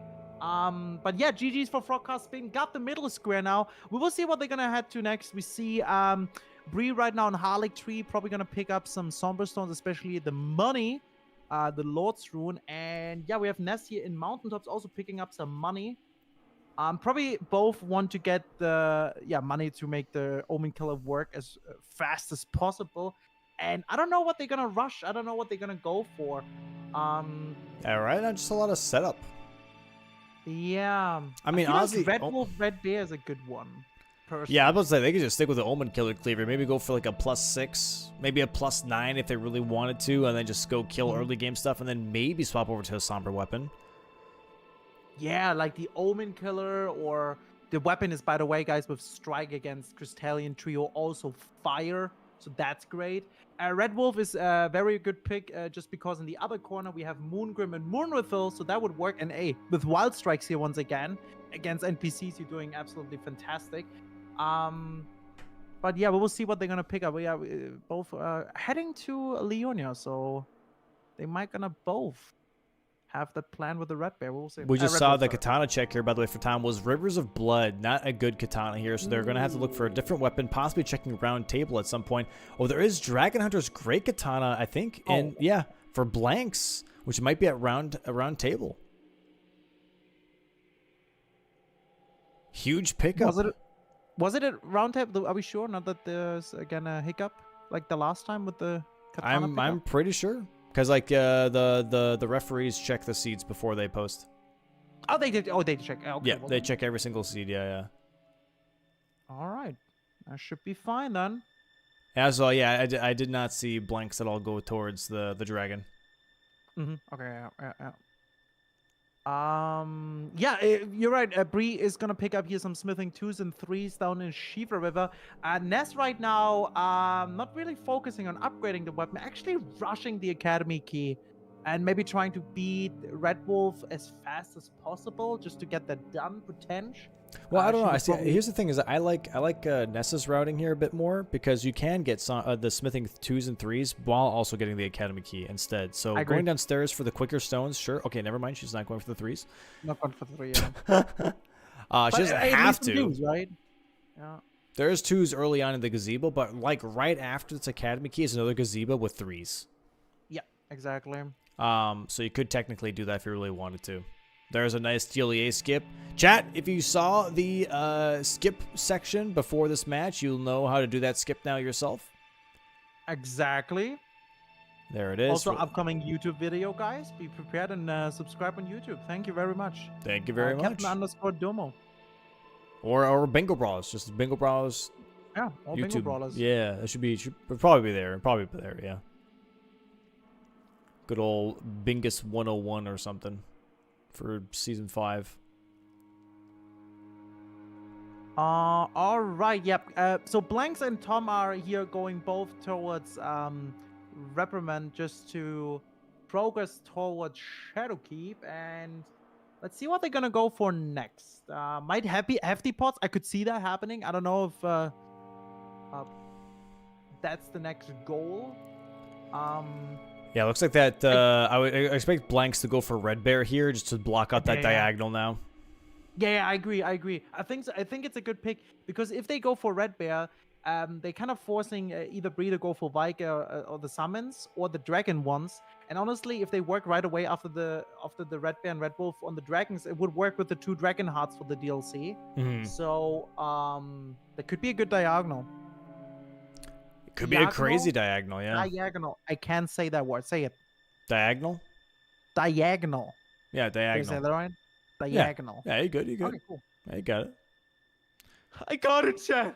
Tom going back into Fort Reprimand here, grabbing, I guess, the 50K, but didn't enter from the top. Oh, Excuse me. bless you, Thank sweetheart. I'm still kind of sick. Aw, everyone, can we get some good here? Get well soon, Domo, please, in chat. Thank you very much. I've been kind of sick for like the last like week and a half or something. It's been a ride, dude. Waking up, you can't breathe out your damn nose. I know, dude. It'd be what it be. But Blanks here getting ready for Highland Cross. And yeah, I'm assuming he's going to go for Red Bear at some point, just grabbing the Skidoo fragments first. Ness currently still on the elevator going to Red Wolf here. And it looks like that Bree is kind of thinking about doing the same thing. Currently in Liurnia, maybe going for... Is there Omen Killer on here or something? Or There is Omen Killers. We have 2 Omen Killers in the middle, row 2, column 3. Yep. What's 2 possible good Omen Killers? We have one, the Omen Killer boss, then there's another Omen Killer. Miranda and Omen Killer. Exactly, the dual boss in Altus. Speaking of, do we know exactly where that is? Well, here we can find out, chat. What is it? What is it? The map is back. The map, let's go. Where the hell did it Show go? them, Domo. Where are the Omen Killers? Hold on. The Omen Killers are... Look at that. Hey, there's the map. Bree's really close to the Omen Killer here. There's one Omen Killer right over here. But then also, if you go to Altus, right over here, next to Tree Sentinel Duo is going to be a cave. Exactly. Right over here. There's going to be a little bit more up. the Perfumer Cave. There's going to be a flower and another Omen Killer. So that's 2 places you can go. Very nice. There's another one, technically, another boss in Lane Dell, but that's obviously a little bit too late. Ness here fighting very nice against Red Bull, not getting hit at all. Omen Killer is doing its job.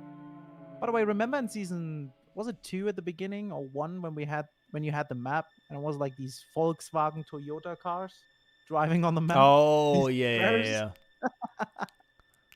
Unfortunate. No, that was great. No, that we don't have those anymore is what I meant. Oh, yeah, that's true. Yeah.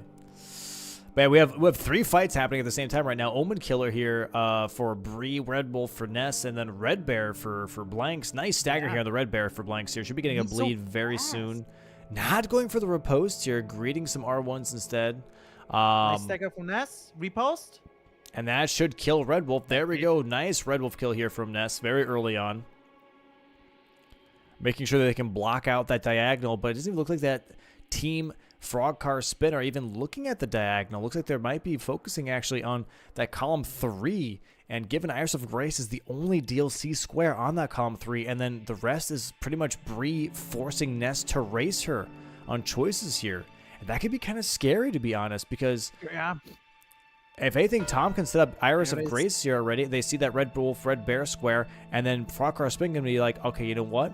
I'm already ahead a little bit in Altus here. I'm already working on Omen Killers. I can go ahead and quite literally force Ness to race me on everything and see if she knows how to keep up with base game specifically, because it'll be all up to her. And that's a lot of pressure. Runebear staring at Bree right now while she's running up to the cave. Domo just talked about Miranda Omen Killer cave for the second Omen Killer. Here, very important, guys. Bree will have to kill both, not only the Omen Killer, also Miranda. Otherwise, not the boss killer, right?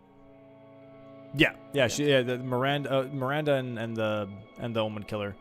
But Bree here looks like she's grabbing the Grace here first really quick, so she just has this for later, because she just saw that the Red Wolf was marked for Ness, and so she's like, okay, you know what? I have some time. I have some time to go do some other things real quick. What she's doing right now is actually very smart. She knows Ness is not right now focusing on that. She rushed the Red Wolf. Bree is now probably working on getting some golden seeds. Maybe not. I thought she's going to pick up more golden seeds, because we do have also in column 3 10 sacred flask charges. We'll see. Maybe she's going to prepping the one or getting the one towards Radan. Not sure here, but Tom, you're actually going for Rolana right now as a possible, I think, maybe backup in case they do miss out on column 3. They can maybe activate that row 5 instead. This is Yeah, a we really do have- early Rolana, though. I mean, there's 2 squares with it. Kill Rilana, and then we also have upgrade a Remembrance weapon to max. Yep. So maybe Tom is looking at both of these squares right now, which would actually work towards row 3 for them. And did I not see also duping? Oh, that was for base game. Never mind. All good, all good. Nice strafes here from Tom. Making sure that he gets those punishes in as much as possible.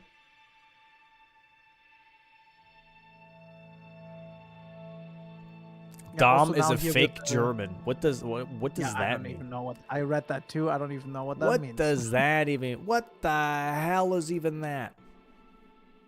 Tom, you're also now with the Dragon Katana. For the poke damage, because Relana doesn't like that, the poke damage. Yeah, she doesn't like pierce damage. Yeah, and then that running R1 is nice pierce damage here on the Rolana here. Phase 2, very late phase 2 if you're asking me. Hopefully a nice stagger here for Tom very soon. Fight not going too badly right now, which is really nice. He can take his time. He's not currently contested at all. Blank's not really contesting the fight, even though he did get Castle Ensis Grace, I'm pretty sure. Getting some Skidoo fragments first. Playing a little bit safer. And now, yeah, we see Bree here, going for that Omen Killer Cave now. After she's prepped a little bit of some other things on the board, going now for Omen Killer. Oh, Ness actually switching. She found the Ice Rin Hatchet and is now upgrading an EG the Ice Rin Hatchet up. Very interesting. Switching up the weapon. Actually, not even a bad idea. The time Bree spent on getting upgrade material for the Omen Killer Cleaver, Ness is basically saving now by just finding this and can already have a +4 now, right? Yeah. Which is not bad. Not bad at all. Which could definitely help with possibly killing Elemer of the Briar, but she has to be able to recognize that possible threat that can build up, especially once Omen Killer is down here for Bree. Yep. After this fight, she's currently fighting Omen Killer right now, trying to get a bleed proc potentially. Very not strong boss at all, as we can see. Very nice and easy boss. There we go. Yeah, there is the very Omen nice. Killer kill, but she has to make sure that Miranda is dead. There it is, Rolana right now for Team FROGCARSPIN, 2-1 currently. Oh. And now let's see how they're going to react Yeah. here. Blank's being like, okay, I see the Rolana Top pick right. here, but I can maybe go. Oh, Moonworm and Moonwithel. Oh, No. Blank's dying here on the jump. BLANXONETTA actually going for the other diagonal block now. At the top right corner, we have Moongroom and Moonwithel just to block that out right away as well. Yeah, I don't think Ness will be able to catch up on the flash charges if Omen Killer is picking. She has to actually go for Elemer. But Yeah. Elemer here is actually not even a bad pick, just because it also blocks right away the row 5. Currently, Frog has been kind of setting the tone, I would say, with getting this middle square. That's what I mean. And we see Tom already. He's going to be prepping Iris of Grace here, going for the first Queeline fight in Shadow is. Altus. And there it is. Omen Killer Boss is now is marked. And now they have to recognize that. They have to be like, okay, Iris of Grace is a problem. Elemer of the Briar and Sacred Flasks is a problem. Ness dying to Moongrim is a problem. This will give her maybe enough time to where she can be like, okay, I can go for these other squares here. Like, don't worry about Moongrim right now. It's not worth it. Yeah, especially because now Bree kind of showed that she's not even near the academy, right? With the 2 Omen Killers. Yeah. So she can definitely take now her time to either get more HP, maybe grab some number 5 and 6s, you know? We'll see what she's gonna go here. Yeah, Tom gets impaled by the fake Impaler Queeline. Sheesh. That burns. Lots of damage from Queeline, and it looks like that Bree actually might be focusing on going to Elemer first while also getting flask charges already. She already got the double flask charges from the outskirts of Lanedale Capital, and she's also in the area of Elemer. She has both squares already worked on. This is so dangerous. This might be a Column 3 really is fast game. scary. that. Oh, Ness is also going to Elamar right away. She saw it and she's going for it. That is a smart play. So we actually going to have now an Elamar race. The thing is, if Bree gets this Elamar, she's ahead with the Sacred Flask charges, and it's going to be almost impossible to catch up with that for Ness. Yep.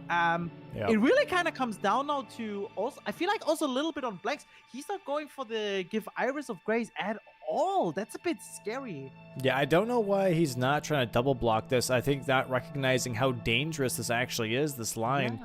Yeah. Ness here is making her way towards Elamar specifically. She's not going for golden seeds right now, but Bree is also moving in that direction. She's not grabbing golden seeds just yet. She's checking her inventory, saying, okay, I have this many flask charges right now, but she's going to be doing the jump down here from the bridge. Going to grab this Grace here. Ness is skipping the Grace and is going straight to Elamar. She's skipping the Grace, and this maybe puts her a little bit ahead of Bree. Oh, yeah. Oh, 100%. Actually, maybe a good choice. Yeah, Bree sitting down and leveling really quickly, but Ness now is ahead on Elamar. This is a great call. Great call, 110%. Really good call. Yeah, skipping here the Grace. I think Ness in the past already in Bingo Brawler Season 5 here lost squares because she set on Graces. And it's now maybe, you know what, that's not gonna happen to me now again. I don't need a Grace right now. I just need to block that for column 3 in row 5. I feel like for Blanks, I mean, if this works out for them, it's really, really good, because now Blanks also kind of prepped Dragon Man and the Worm there. Yeah, they're probably really banking on the fact that Ness gets this Elamar block, and hopefully she does. She is currently ahead, I'd say, by at least 30 seconds, but has to make a good case of this. She does have a Somber 4 Ice Rain Hatchet, which should outperform the Omen Killer Cleaver, especially because I think Breeze is only +6. So, in this case, Ness has a +12 weapon, technically, in comparison. No, I think Breeze is a little bit more, because she was in Shifa, so I think she picked up Smithing's Oh, so I guess 9? Well. Yeah, I think so, maybe, because the Omen Killer damage earlier was pretty good. Did Tom die to Queeline again? He's still at the Skidoo Altus Church. He must have. He must have, yeah.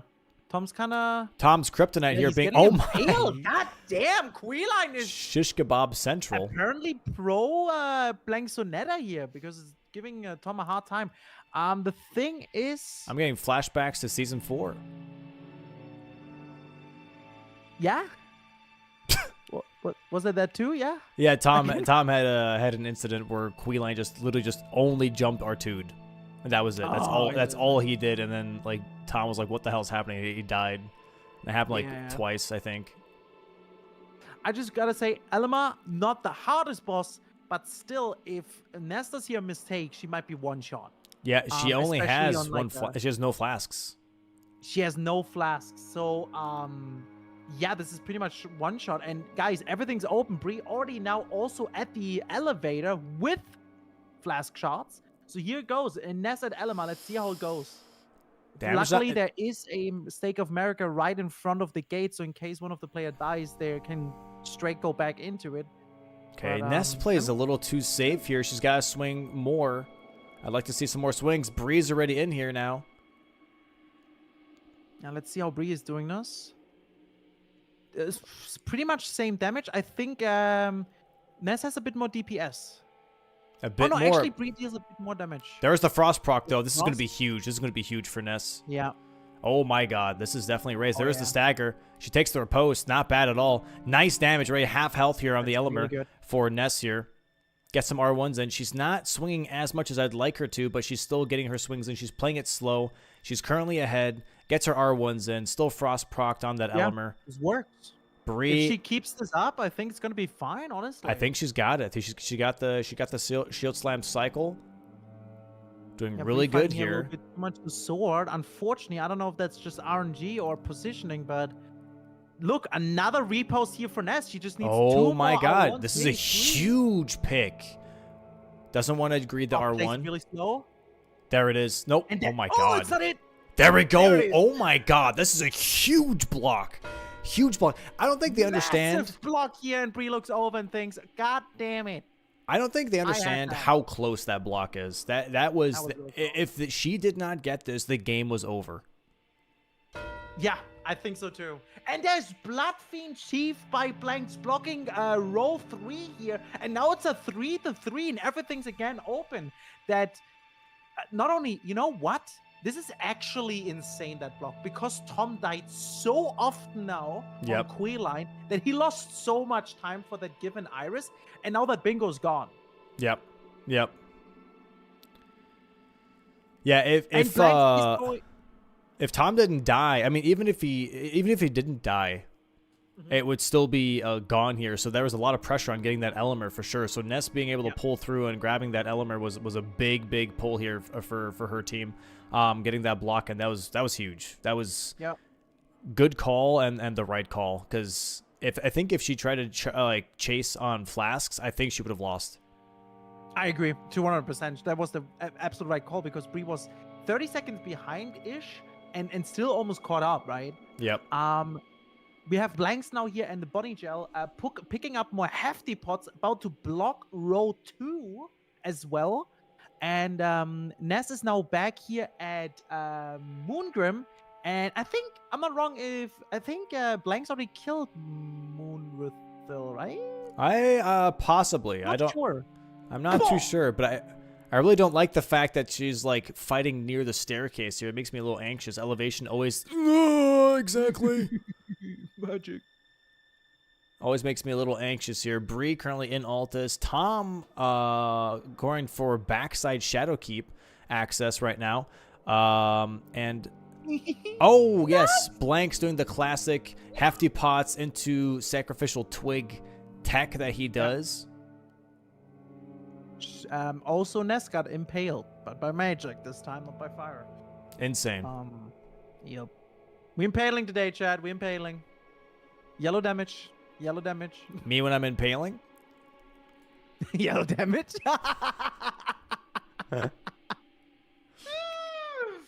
All right.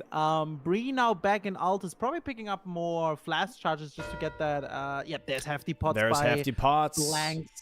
Very nice. Wow, this match turned around so quickly from a really scary bingo threat over into now BLANXONETTA having a 1 square lead, 4-3 right now on the board. Dude, if Ness goes for Reynala right after just to dupe the Remembrance, that column 5 is scary. Yep. Because I don't want to fight Vike with that HP. Yep. Really working on this Moongrim right now. Nice jump. Yeah, honestly, the Omen Killer here would be a little bit better. Obviously, she doesn't have it upgraded, but like, you know, Wild Strikes and everything. Good Frost proc. There's the Getting heal. some nice healing in here. Yeah, Horse Frost Stomping is just not the move, it seems like. Just go for those jumping R2s. That's the best thing you can do here, because Moongrim cannot parry jumping R2s. Yep, that is true. He has his staff out right now. So smart. Thanks. Lovely. I know a thing or two. We Mike gonna do a quit out here. Maybe not. She has a crow from Kaled on her ass right now. Tom now here in the Dragon Man cave, eyeballing the Arts and Blanks too, going for the worm. Are they going for Egon's furled finger here, possibly? I thought Dragon just getting access. There's so many things. There it is. Moongrim and Moonrithil marked here from BLANXONETTA 5-3 now. That column 5 looking a little scary because all you have is dupe a Remembrance at a Mausoleum, and neither Bree nor Ness have currently killed a Remembrance boss. And then there's Roundtable Vike after that. So now there's a lot of pressure, and Bree is probably thinking, okay, well, I'm right next to the Radahn thing. Let me just go for Radahn. Let me go do that and dupe that, I guess. That's going to be a lot of money. Or just go for Millennia. It's on the board. There it is. 10 flasks. 10 flasks. 5-4. From FROGCARSPIN. Currently 5-4 still for BLANXONETTA. 1 square ahead. Ancient Dragon Man here for Blanks. Going to be going into this fight here. And also Ancient Dragon Man for Tom.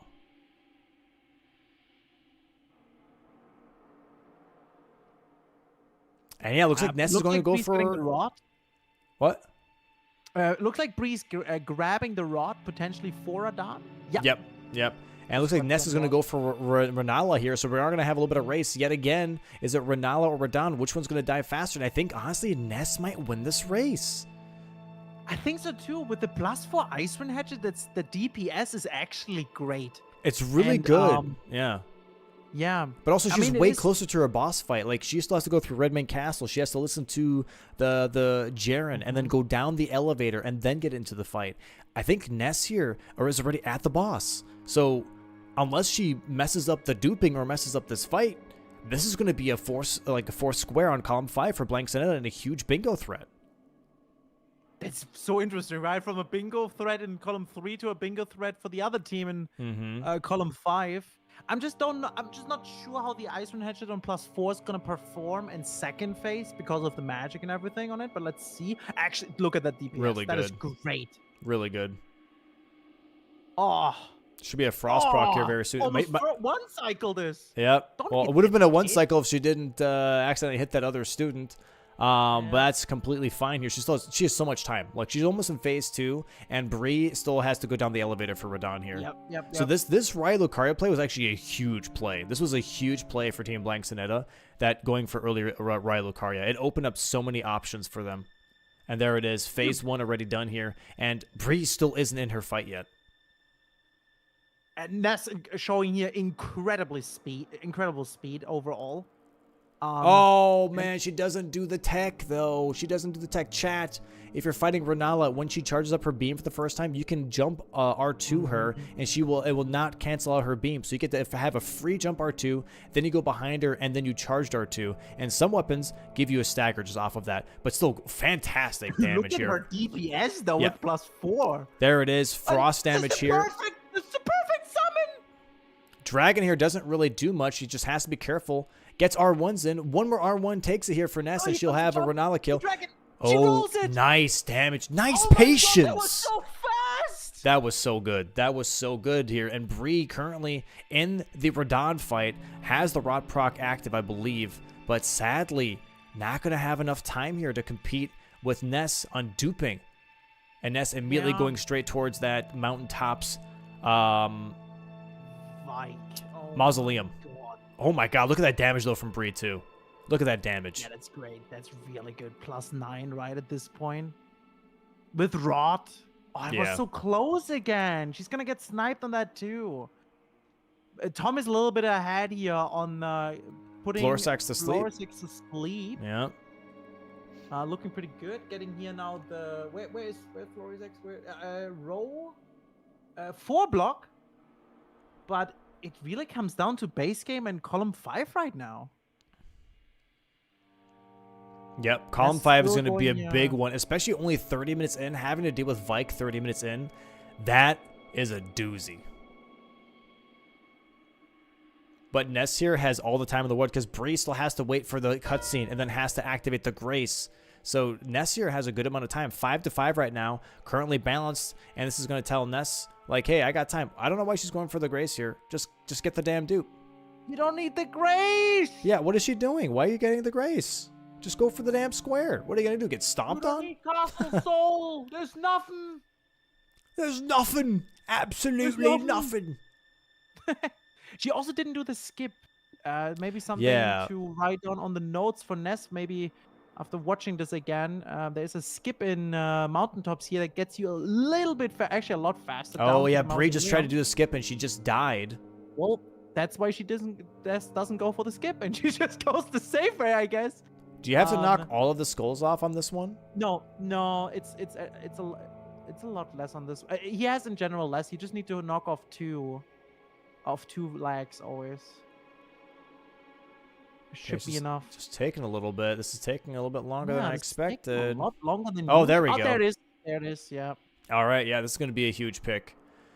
So, what do you think? Will Ness go for Vike as well, or will she just say, you know what, let Bree do that? I'm just gonna do other stuff. What is she doing? Dude, oh my God, it's stressing me out sometimes seeing how far away, like the small amounts of time that are just being, like, she doesn't have to be that far away. But this is a huge pick for Team BLANXONETTA. I don't know if they'd go for Vike. I don't think so.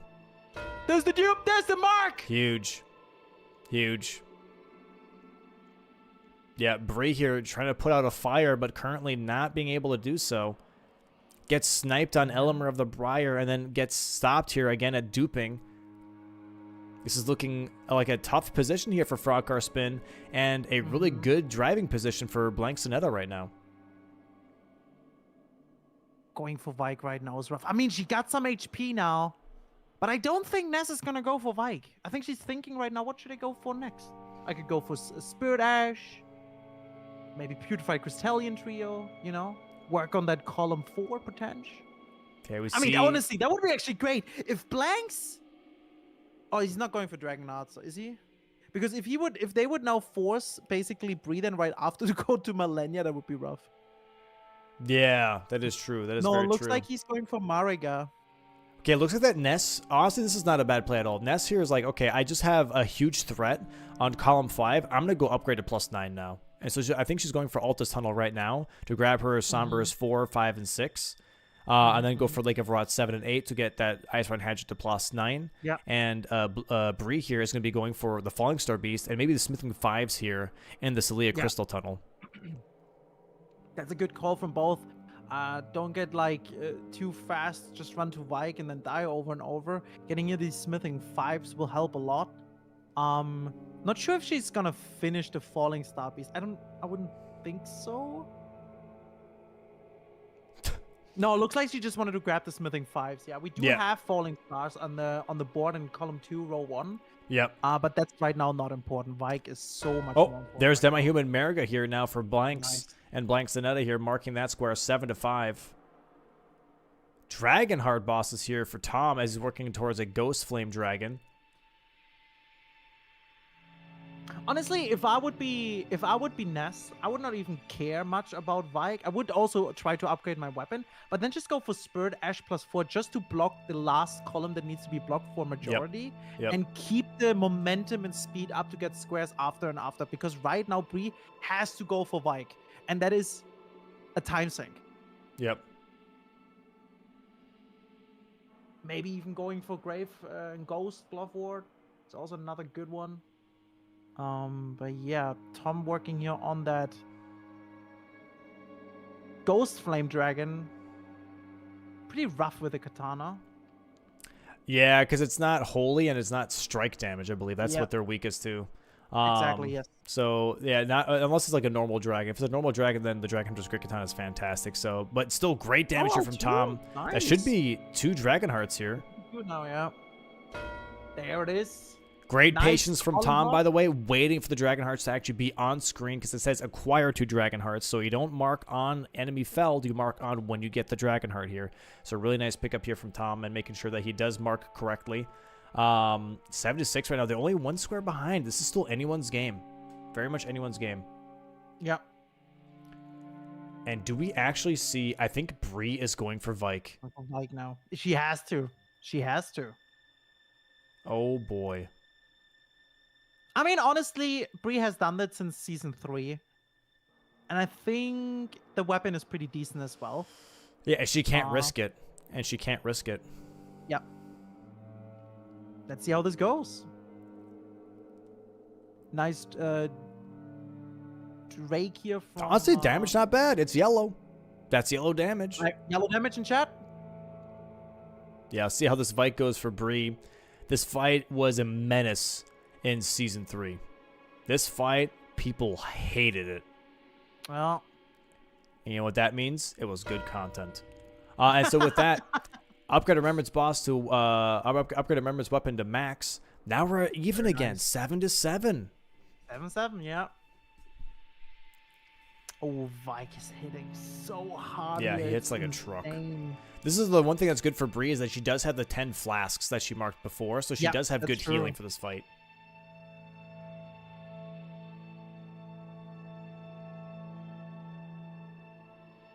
Yeah, I have a feeling it's going to be a majority match. So this jump attack is actually very nice to punish from Vike. It doesn't seem like it, but so there is a wind gust around him that deals also a lot of damage. Yep. But you can actually roll into it, and when you're inside with him, you won't take damage. It's a little bit of a timing, but then you can get a free backstab. Yeah, Bree is trying to get that backstab on that lightning strike spell, but having a little bit of a hard time here. Ness just upgraded to +9.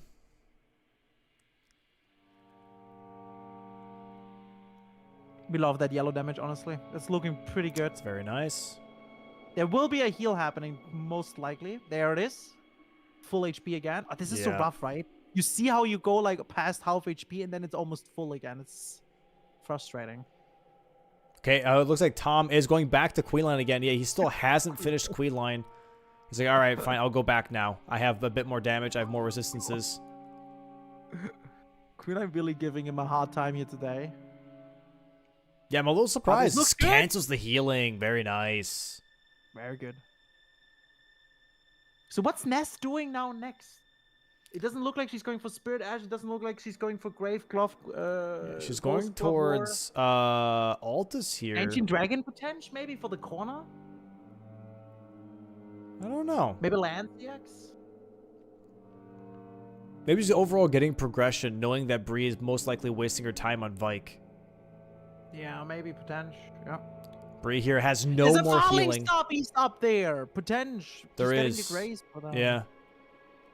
Bree has no flasks left versus Vike here. She used all 10 of her flasks already. Still has half a health of Vike to deal with.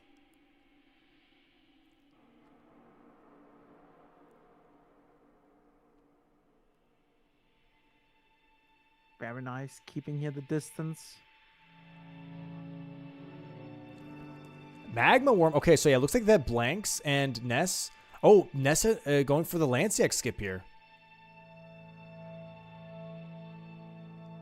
Does she have the tech? I do not have the tech. She's quitting out just to be safe here. Okay, Bree taking a little bit of tick damage from that Stormfall. Yeah. Magma Worm here for Very Blanks. careful here. I guess they're trying to steal away the possible Dragon Square because Tom most likely did these two, and he's like, okay, well, that doesn't mean that I'm not going to still go for a Worm Drake Dragon, Ancient Dragon with my team partner, so we're still going to do that. Okay, Bree here just needs a couple more hits here. She has good health. Gets a couple more R1s in. Skip again. What is Vike doing? One more One more hit? R1, and this is a huge block from Bree. One more R1, that's all she needs, and There there it it is! Nice! Huge First pickup from try Bree. Vike from Bree. Absolute fantastic. And there's the block. We have a almost majority match right now. Only missing is for now BLANXONETTA to block the column 2. And I think then, yeah, it's full majority. That is a very nice block there from Bree. Insane. First try on the Round Table Knight Vike. And now has a lot of money, has a nice armor set, and going straight towards Kaled right now. She might be going for maybe the Falling Star Beast, or is going for Celia Townskip to go to Future Crystalline Trio. I think she's going for the trio because she does already have the grace for Falling Star Beast, so she didn't port there. Trio sign seems like a really good pickup. Maybe a little bit of a millennia as well.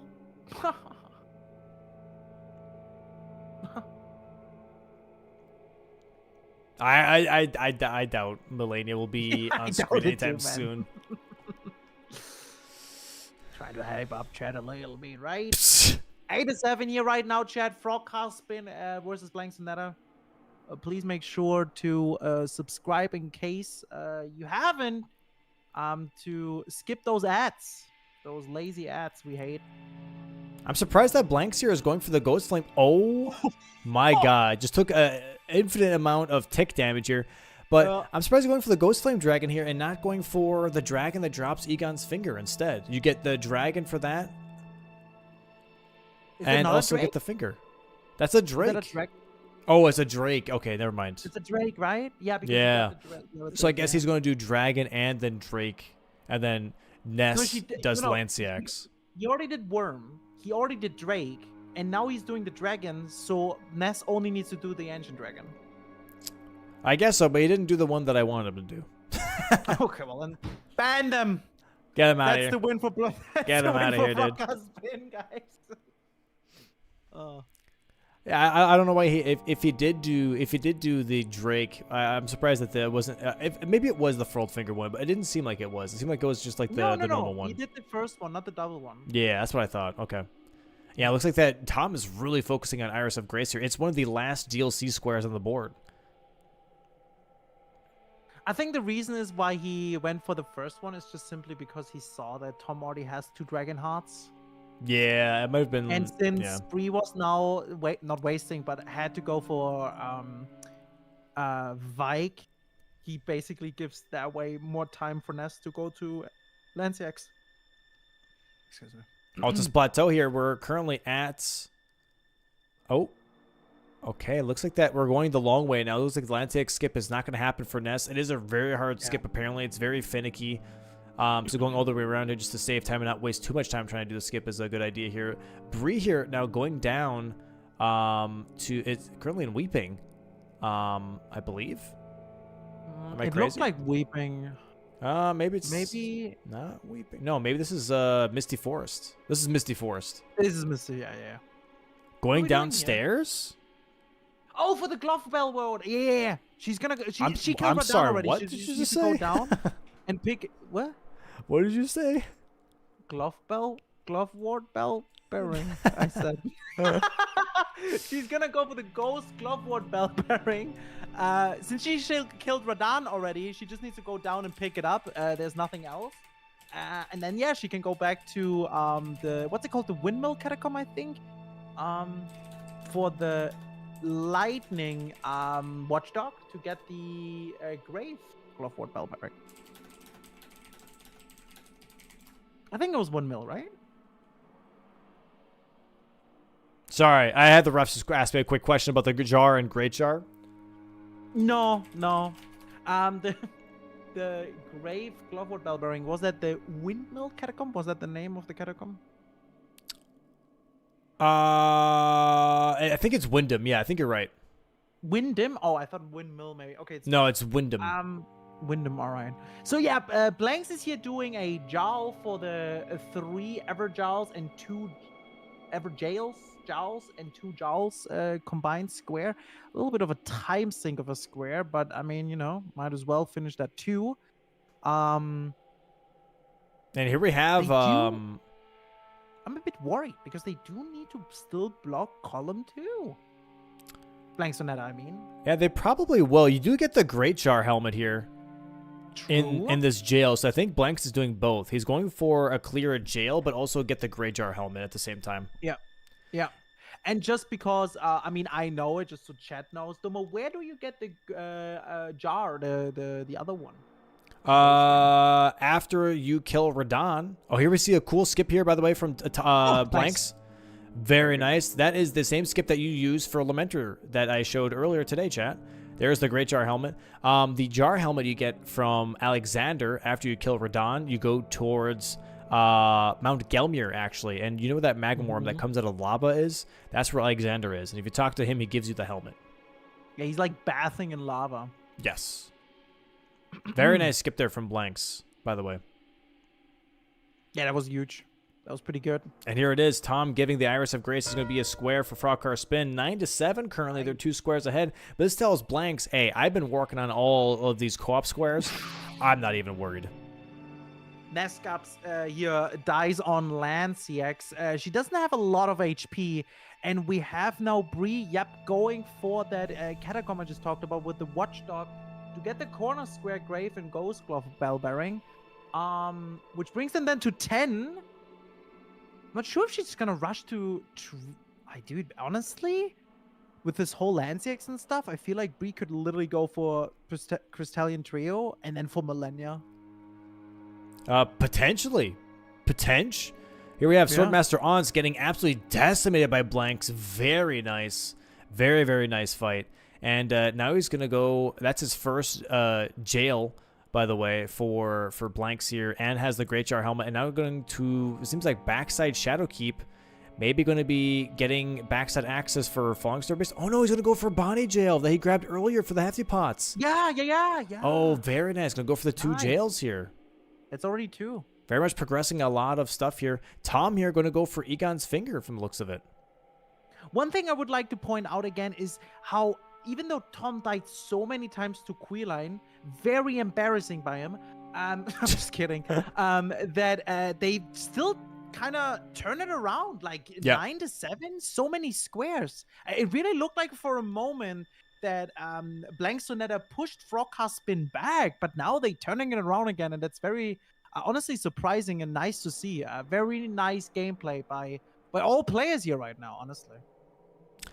Yeah, I'm expecting here at some point, however, to see the progress that Ness and Blanks have been working on as well, because they've been working on a lot of co-op squares. So that right now it seems like FROGCARSPIN's ahead by 2 squares, but based on like progress and how much work has been done, I feel like Ness and Blanks are going to cash in here very soon on quite a lot of squares that they've just been holding on to. Yeah. I mean, 3 average jails will still take a bit. And fun fact, Bree already has 1 average jail now. Yep. Technically, you know, it's still time for FROGCARSPIN to get that square. All right, this fight, especially with a +9 Ice Rent Hatchet, not super much damage here on Lanciax. Yeah, not really. Is it 9, yeah? It should sure be. Okay. Okay, not bad, not bad. Getting pretty close. Uh-oh. Big pickups. Nice rolls. Tom working on the Drake for Egon's Finger right now, running around. And we have here the second jail for Blanks in just a moment here. I'm assuming after Lanciax is picked up here from Ness, he's going straight for 3 ever jails, would be my guess. Yeah, I think so too. Average jails you could go for is some easy ones, just like Adan and Leonia. There's the Blood. There it is. Nice. The wow, huge pick. 9-8. It's going to be 10-8 here in just a moment as Bree is currently fighting that watchdog here in the catacomb.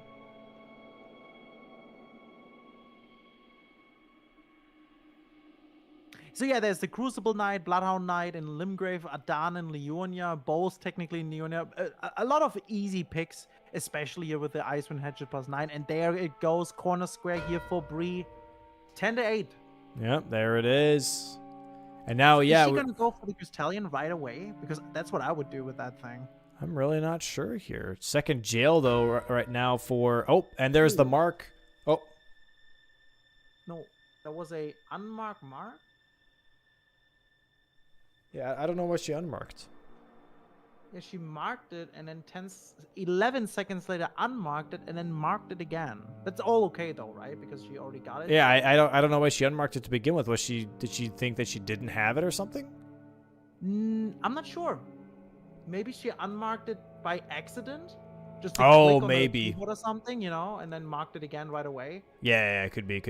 It looks like an accident because literally a second later. Maybe she thought that she marked accidentally like Spirit Ashes +4 because that's what she's working on right now. Because the Grave and Glove Ward Bell Bearing gives her Spirit Ash +4. Yeah. I don't know. Yeah, maybe she as I said, got like confused. Nurse, you know, she clicked on the button for marking again. And Yeah. Over that happens.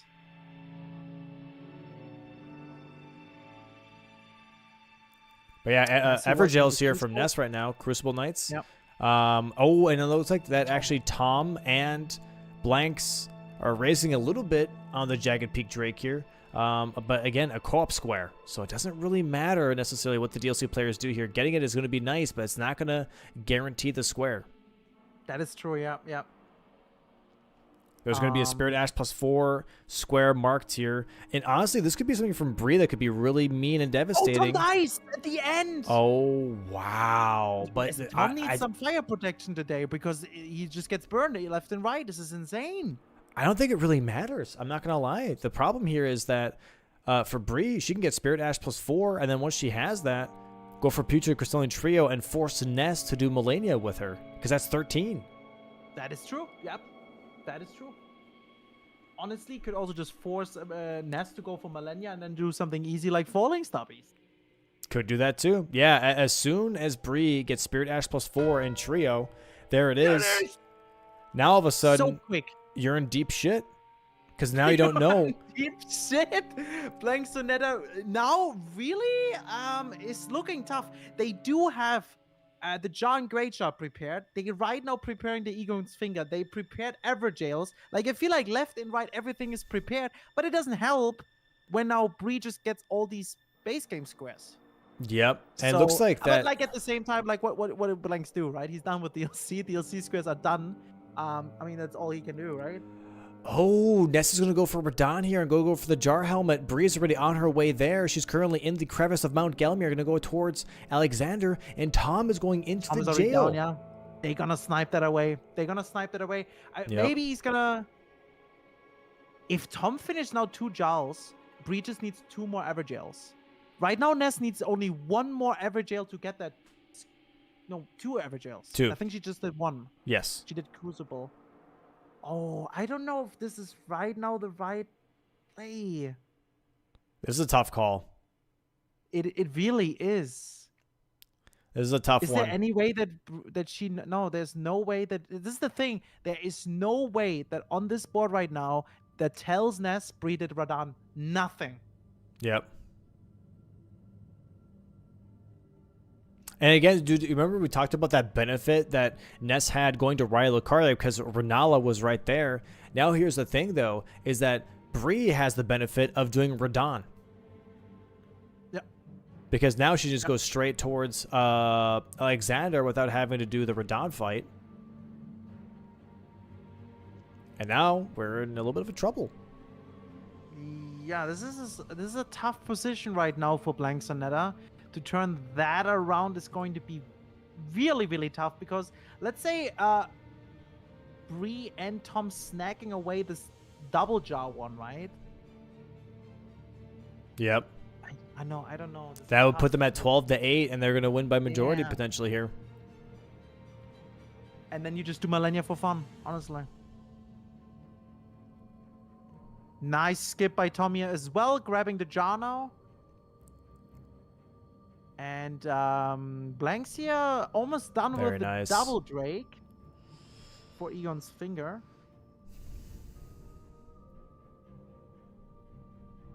Bree's here talking to Alexander right now to progress the quest. So Alexander moves over to Mount Gelmir to the lava pool. He's gonna port over now. I hate doing that. The tabbing over for Graces. I always just use the map. The tabbing over just like messes with my eyes. This is for me too, but I started to learn it, if that makes sense. It's faster. Yeah, it is at faster. some point you know what to look at. So you're not looking at the map anymore. You're just looking at the tabs pretty much. Yeah, the that's name. fair. Like you need to know the names and then you're fine. Yeah.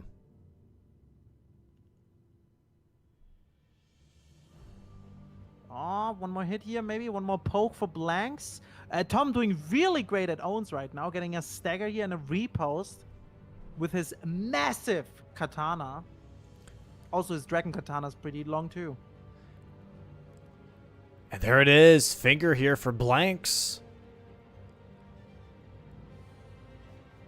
There it is. And Radon here still for Ness. For the +9 Ice Ryan, I'm surprised it's taking so long. And there's a snipe on the jaws. Oh, Yep. that's gonna be tough. Yep. That's gonna be tough because the Radon now doesn't matter. She can literally stop fighting this Radon. She doesn't need it anymore. Get out of there. Get out of there. Good job. Good quit out. But now is the question, like, what do you go for now? Now it's a guessing game. Now you have to get every single square on the board. Which one is the one to go for here? Yeah. This is unbelievable. Impossible almost to come back to. Immediately going straight for Liurnia. She's going to go for Vare's Bloody Finger here. And I don't think that's a good idea because, yep, Bree's going straight for Putrid Crystalline Trio. Trio of Falling Star Beast because that's the tunnel. Oh, yeah, no, she's going for the skip. Okay, makes sense. Yeah, Bree's gonna have an incredible time here at the Crystalline Trio with the Omen Killer Cleaver. That's not going to be a problem at all. She has a shit ton of HP. She's a shit ton of flasks and strike damage. It's gonna be Breeze. I'm a bit surprised though that she does not, that Ness is not going for Trio here as well. Trio here is, I would say, the obvious call because it is it's a one-off. It's a fast fight. It's not Melania. You know what I mean? But also at the end of the day, it is 12-8. You don't know which square they're gonna go for. It's a guessing game. Because it could be also this thing now that Bree think, or like, you know, this is this back and forth thinking. You know, Ness could think that Bree thinks that Ness is going now for the trio because that is the most efficient, right? And that's why Ness is now preparing something later. But Bree's like, no, you know what? I'm gonna get that. I'm gonna go and get it. This is tough. Yeah. How did that happen? It went from it looking good for FROGCARSPIN column 3 to, oh my god, they're in deep shit. BLANXONETTA might gonna get here a column 5. Tom dying on Queeling a million times into now this. This is insane. Yeah, I think it was just like the correct choices here, and also honestly getting a lot of the one-off squares. I think Ness and Blanks focused too much on co-op here. I think so. You might be right, yeah. I think there was just too much co-op when they still had a lot of one-off squares they could have done instead. Yeah, Could they have did taken away a lot of 3 pressure. co-op squares. They did 3 co-op squares, and FROGCARSPIN only 1. Yep. Though I think the Worm, Drake, Dragon, Ancient Dragon was a misplay, personally. Yeah, it took way too long. It took so long. Yep. Unfortunately, really. It was overall very nice played. I really like the speed at the beginning from BLANXONETTA, especially with that column 5.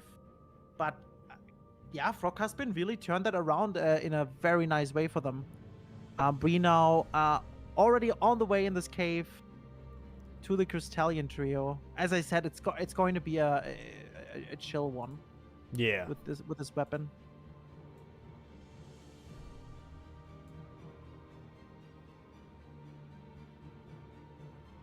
Looking pretty close, man.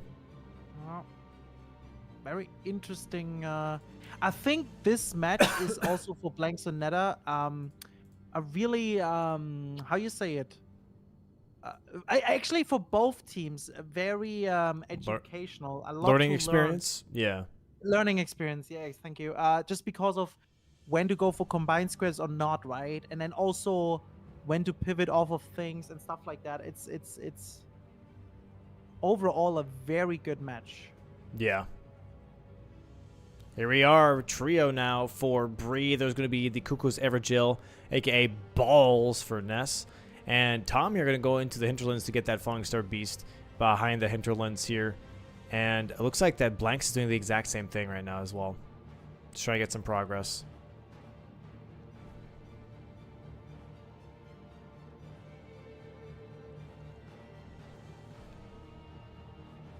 Look at that yellow damage. Oh my god.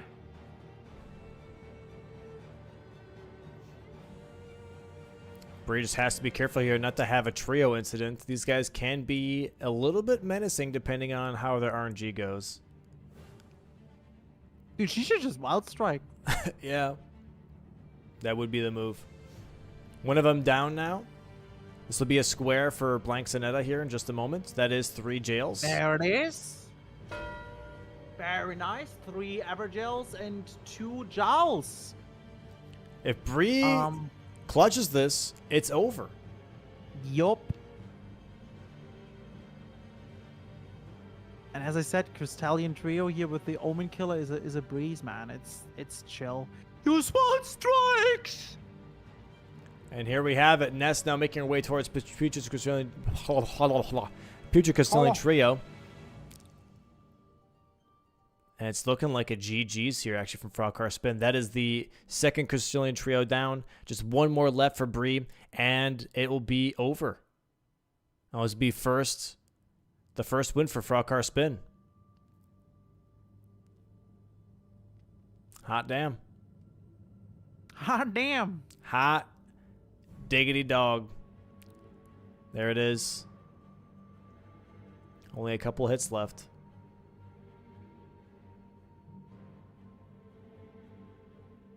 Stagger. Yeah. 3, 2, 1. And that There is it a win is. for FROGCARSPIN. 13-9 in 1 hour There we and go. 1 minute. There we go. GG's. GG's. Yeah. Shocking. what a match. What? Shocking. Actually shocking. That was insane. I really thought that BLANXONETTA having that huge block in column 3 and having their column 5 was going to be the move they needed.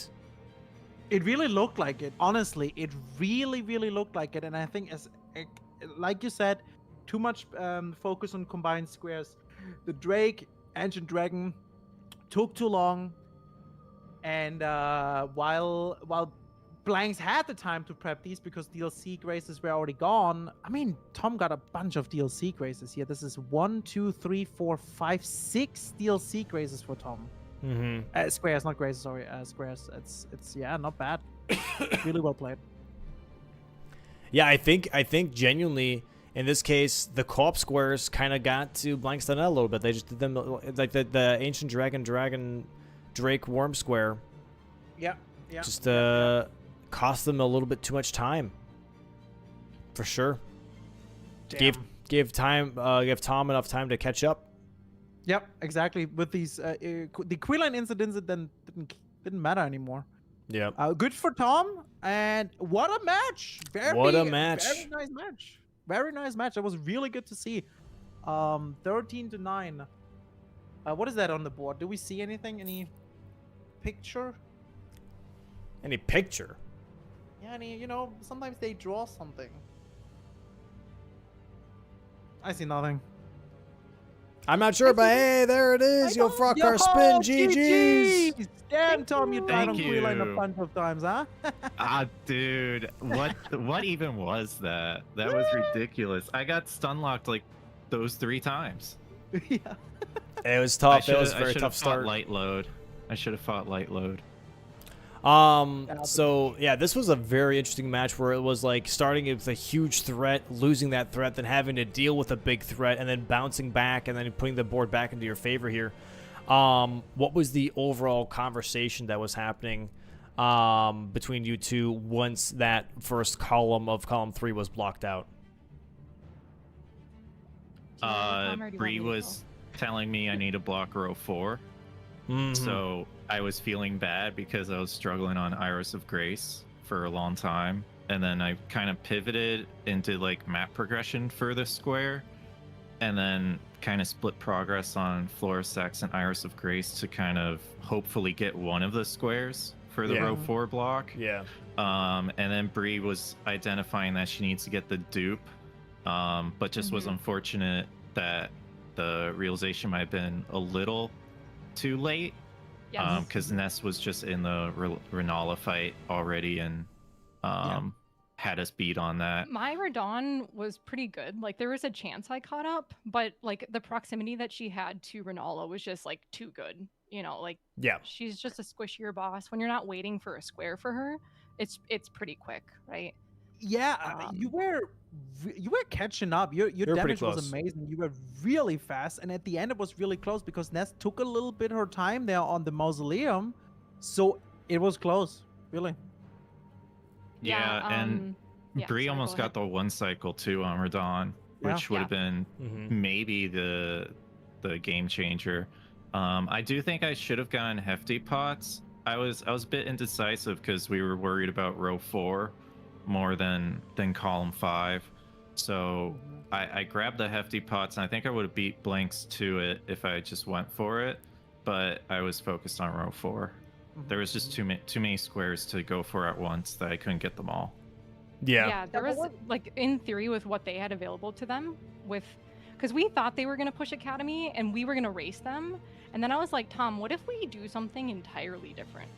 Like, what if we just push like a very different line and just see what happens? So we actually like changed our game plan, which initially we were kind of gonna do scary. the Rebel Fredbear like Rye Lucaria play, but then we kind of opted out of the potential snipes there.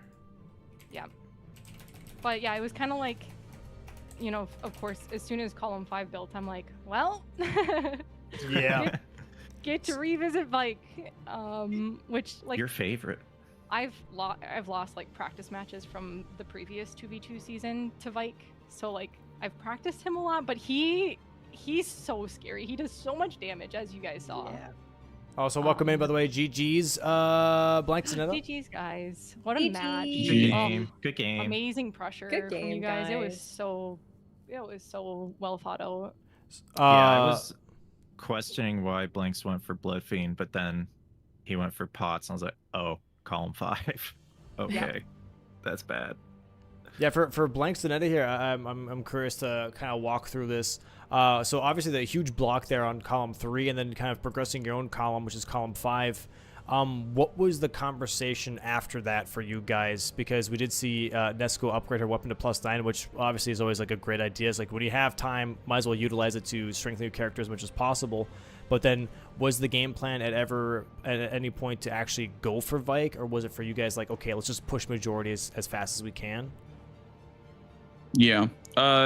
Well, we thought that, building that pressure, we were hoping that Bree would have trouble with Vike, and we were hoping that she wouldn't just call our bluff on it, because we didn't really want to do that square. So we kind of just like put the ball in her court and said like, hey, go do this. And I mean, it kind of worked out. The only problem was that like she kind of did it faster than we thought that she would. And that also progressed like Everjails and Jails. I mean, I think our game plan was fine. Everjails and stuff because of that. Yeah, that's why we chose that square at the end, because we thought you were going to clean up at 12 with Everjails and Jails. Yep. I didn't even think of like as an Everjail. I considered it. I just didn't know. I didn't know where we were at. Yeah. And when it came to the end game here as well, there was a lot of prep coming from BLANXONETTA, for like a lot of the co-op squares. Do you guys think that maybe at the end of the day was actually a bit more of a downside on the board, with it there still being some one-off squares that you guys could have grabbed and kind of like hiding your progress in those co-op squares? Or like what was the the game plan with that, I guess? Well, as far as DLC goes, I think Tom just had better squares selection than I did. Like he just killing Rolana gave him like 3 squares. Like it gave him Remembrance Weapon to max, Dragon Hearts, and then setting up Florisax. That's why I was like, okay, I have to just like rush Mariga here when he marked Florisax. But yeah, he just had more presence, I guess, by killing Rolana super early on. So I don't think that I regret any of our choices later on, because there wasn't any squares for me to go and do at that point. It was just Iris of Grace and then co-op squares. Yeah. And I guess for FROGCARSPIN here, like as soon as the column 5 was blocked there for you guys, I'm assuming for you guys it was just all majority as well. Just like trying to get as many squares one-offs as possible. Yeah. Did you see, like insane post-Vike shakies? I could not do Celia skip to save my life. My hands were shaking so badly from Vike that I like literally could not. I just could not do that skip. So then I'm like, okay, we're gonna just leave this. And then I went for the like double square with the bell bearings. It was kind of like, how do we maximize the number of squares with the movement that I have right now? And that was the best choice. Like Radon opened up 3 squares for us. Like Spirit Ash +4 could have been done a lot earlier, of course, with like the ghost glove work and stuff. But we were kind of banking on the fact that we could combo it, do synergy with the bell bearing square as well. And the catacomb has a grave 4, so you could just use the bell bearing and that glove work to get the square. And then since Bree killed Radon, we could also get the jar helmet. We were just afraid that Ness might have killed Radon while Bree was going for Vike. That was like the worst case scenario. Yeah. Also, surprisingly, did you do that, Ness? Sorry, Dom. Sorry, no, you're good. What was that? Did you kill Radon when I was going for Vike? No, I think I thought I had a little bit more time. I didn't even think about the synergy with the bell bearing and the Spirit Ash. That was smart. Good job. I like Blanks pointed it out and I was like, oh shit, you're so right. That is kind of a double square. Because I think like I mentioned like, okay, Radon is good for Chad, they can't hear me, but you can get the bell bearings. There's a team that just lost. I have a bit of class. But then all I was right, like, stop being there's idiots. nothing Of course in they're the gonna look capital. sad. Maybe I have some time. I'd be pissed off too. Because I'd killed Rolana. Sorry, the other one, Renala. Yeah. I do that all the time. I know. I think like, I don't know. No, I think like I probably should have gone for Radon earlier than I did. I should have seen that synergy sooner. Yeah. I mean, it's fair. Like, Vike, he almost got me. There was an instance that was close. Yeah, So, the like, he 10 can be a huge flash time charges waste. really Yes! help, right? That's what I said to Tom. I'm like, oh my Mhm. gosh, it's like, I feel like That's what those saved us. squares, like the +7 or like the extra charges, like those squares can be so undervalued now because I feel like with the combined squares now too, we just see bigger, harder, tankier bosses. So sometimes those particular squares, which I feel like in the past I was kind of like, I'm not doing this unless I have to. I feel like I give them more value now. Because even for like Millennia, right? Like if it came down to Millennia, it would have been nice for her too. So, yeah. So yeah, that was lucky. That I mean, the unlocked graces also makes that so much better than, you know, when you don't have unlocked graces, you're like, I have to go get Dectus and I have to run all the way there and go up the elevator. Yeah. So this is a lot better because you can just like be there. Well, GG's to FROGCARSPIN for your first win this season. Very huge for you, and hopefully next week's matches go in a similar fashion for you guys. BLANXONETTA here. We'll see you guys next week as well, I believe. This weekend, the rest of the weekend, tomorrow is Bushy Stash. Oh, let me pull up the schedule here real quick because I honestly do not remember. I believe Bree and I are playing tomorrow. Are you guys playing tomorrow? Yep, against Bushy Stash. Yep. Very nice, very nice. Good luck for that. Thank and you. Monkey Business tomorrow, yeah. Just want to say, everyone, really well played today, guys. A very nice match, and honestly, I can recommend to all 4 of you to watch this match back because there's a lot to learn, actually. This one is a really good match to watch back, and also maybe from the comms what we were observing. But overall, very on point. I really liked Ness and Blanks. This one point, you guys were you took the momentum and you were so fast. Turning this around from the column 3 block, that was amazing. It was really nice to see. But then also at the other hand, I thought when I saw Tom dying on Queeline over and over, oh my god, it's over. But you guys then turned it around as well, and I was like, what the hell is going on? So all 4, congrats, you did really well. You did all really well. It was a fun match. Thank you. It was great. I think everyone played GGs, great, guys. Yeah. Well, with that, though, I hope you guys have a good rest of your Saturday. Thanks so much for playing today. I appreciate you. I'll see you FROGCARSPIN tomorrow. Best of luck on that match. And BLANXONETTA, we'll see you guys 2 weeks from now, as next week is TwitchCon, so a lot of people will be out of town. So we'll see you guys once we come back from that. But best of luck to you guys in your future matches, and I hope you guys have a good rest of your day. Thank you so much. Thank you. Thanks for playing with me, everyone. So much. GG's, guys. All right, GG's. See you later. Have a great day, guys. Bye. All right. Love you, Tom. Sorry. Me too, Zoodle. And with that, we're closing out on the day here. Let's go ahead and move over to our main screen. And with that, chat, it is the end of the day. Zoodle, what a match day, dude. What a match day. That was so short. I want another one. I know. Normally we have to, but sadly today is not possible. But with that, Zoodle, we do have to pick on where to go. Where are we going, man? We could go to Aggie or Poggy. They're having some Minecraft going on. Or we, Chemist is doing some speedrun for Defeat Consort. We have, I don't know. Yeah, we have options. Yeah, we could. Options. We could raid Aggie. That's fine. We could do that. Yep. Let's raid Aggie. Alright, sounds good. And with that, chat, we'll see you guys tomorrow. Tomorrow at 12 p.m. CST for the first match, Bushy Stash versus Monkey Business. And then afterwards, Bushy Stash again versus FROGCARSPIN.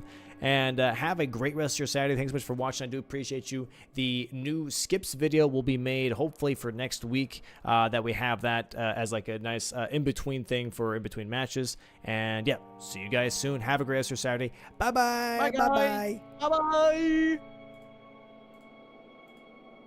All right. There we go. Huge.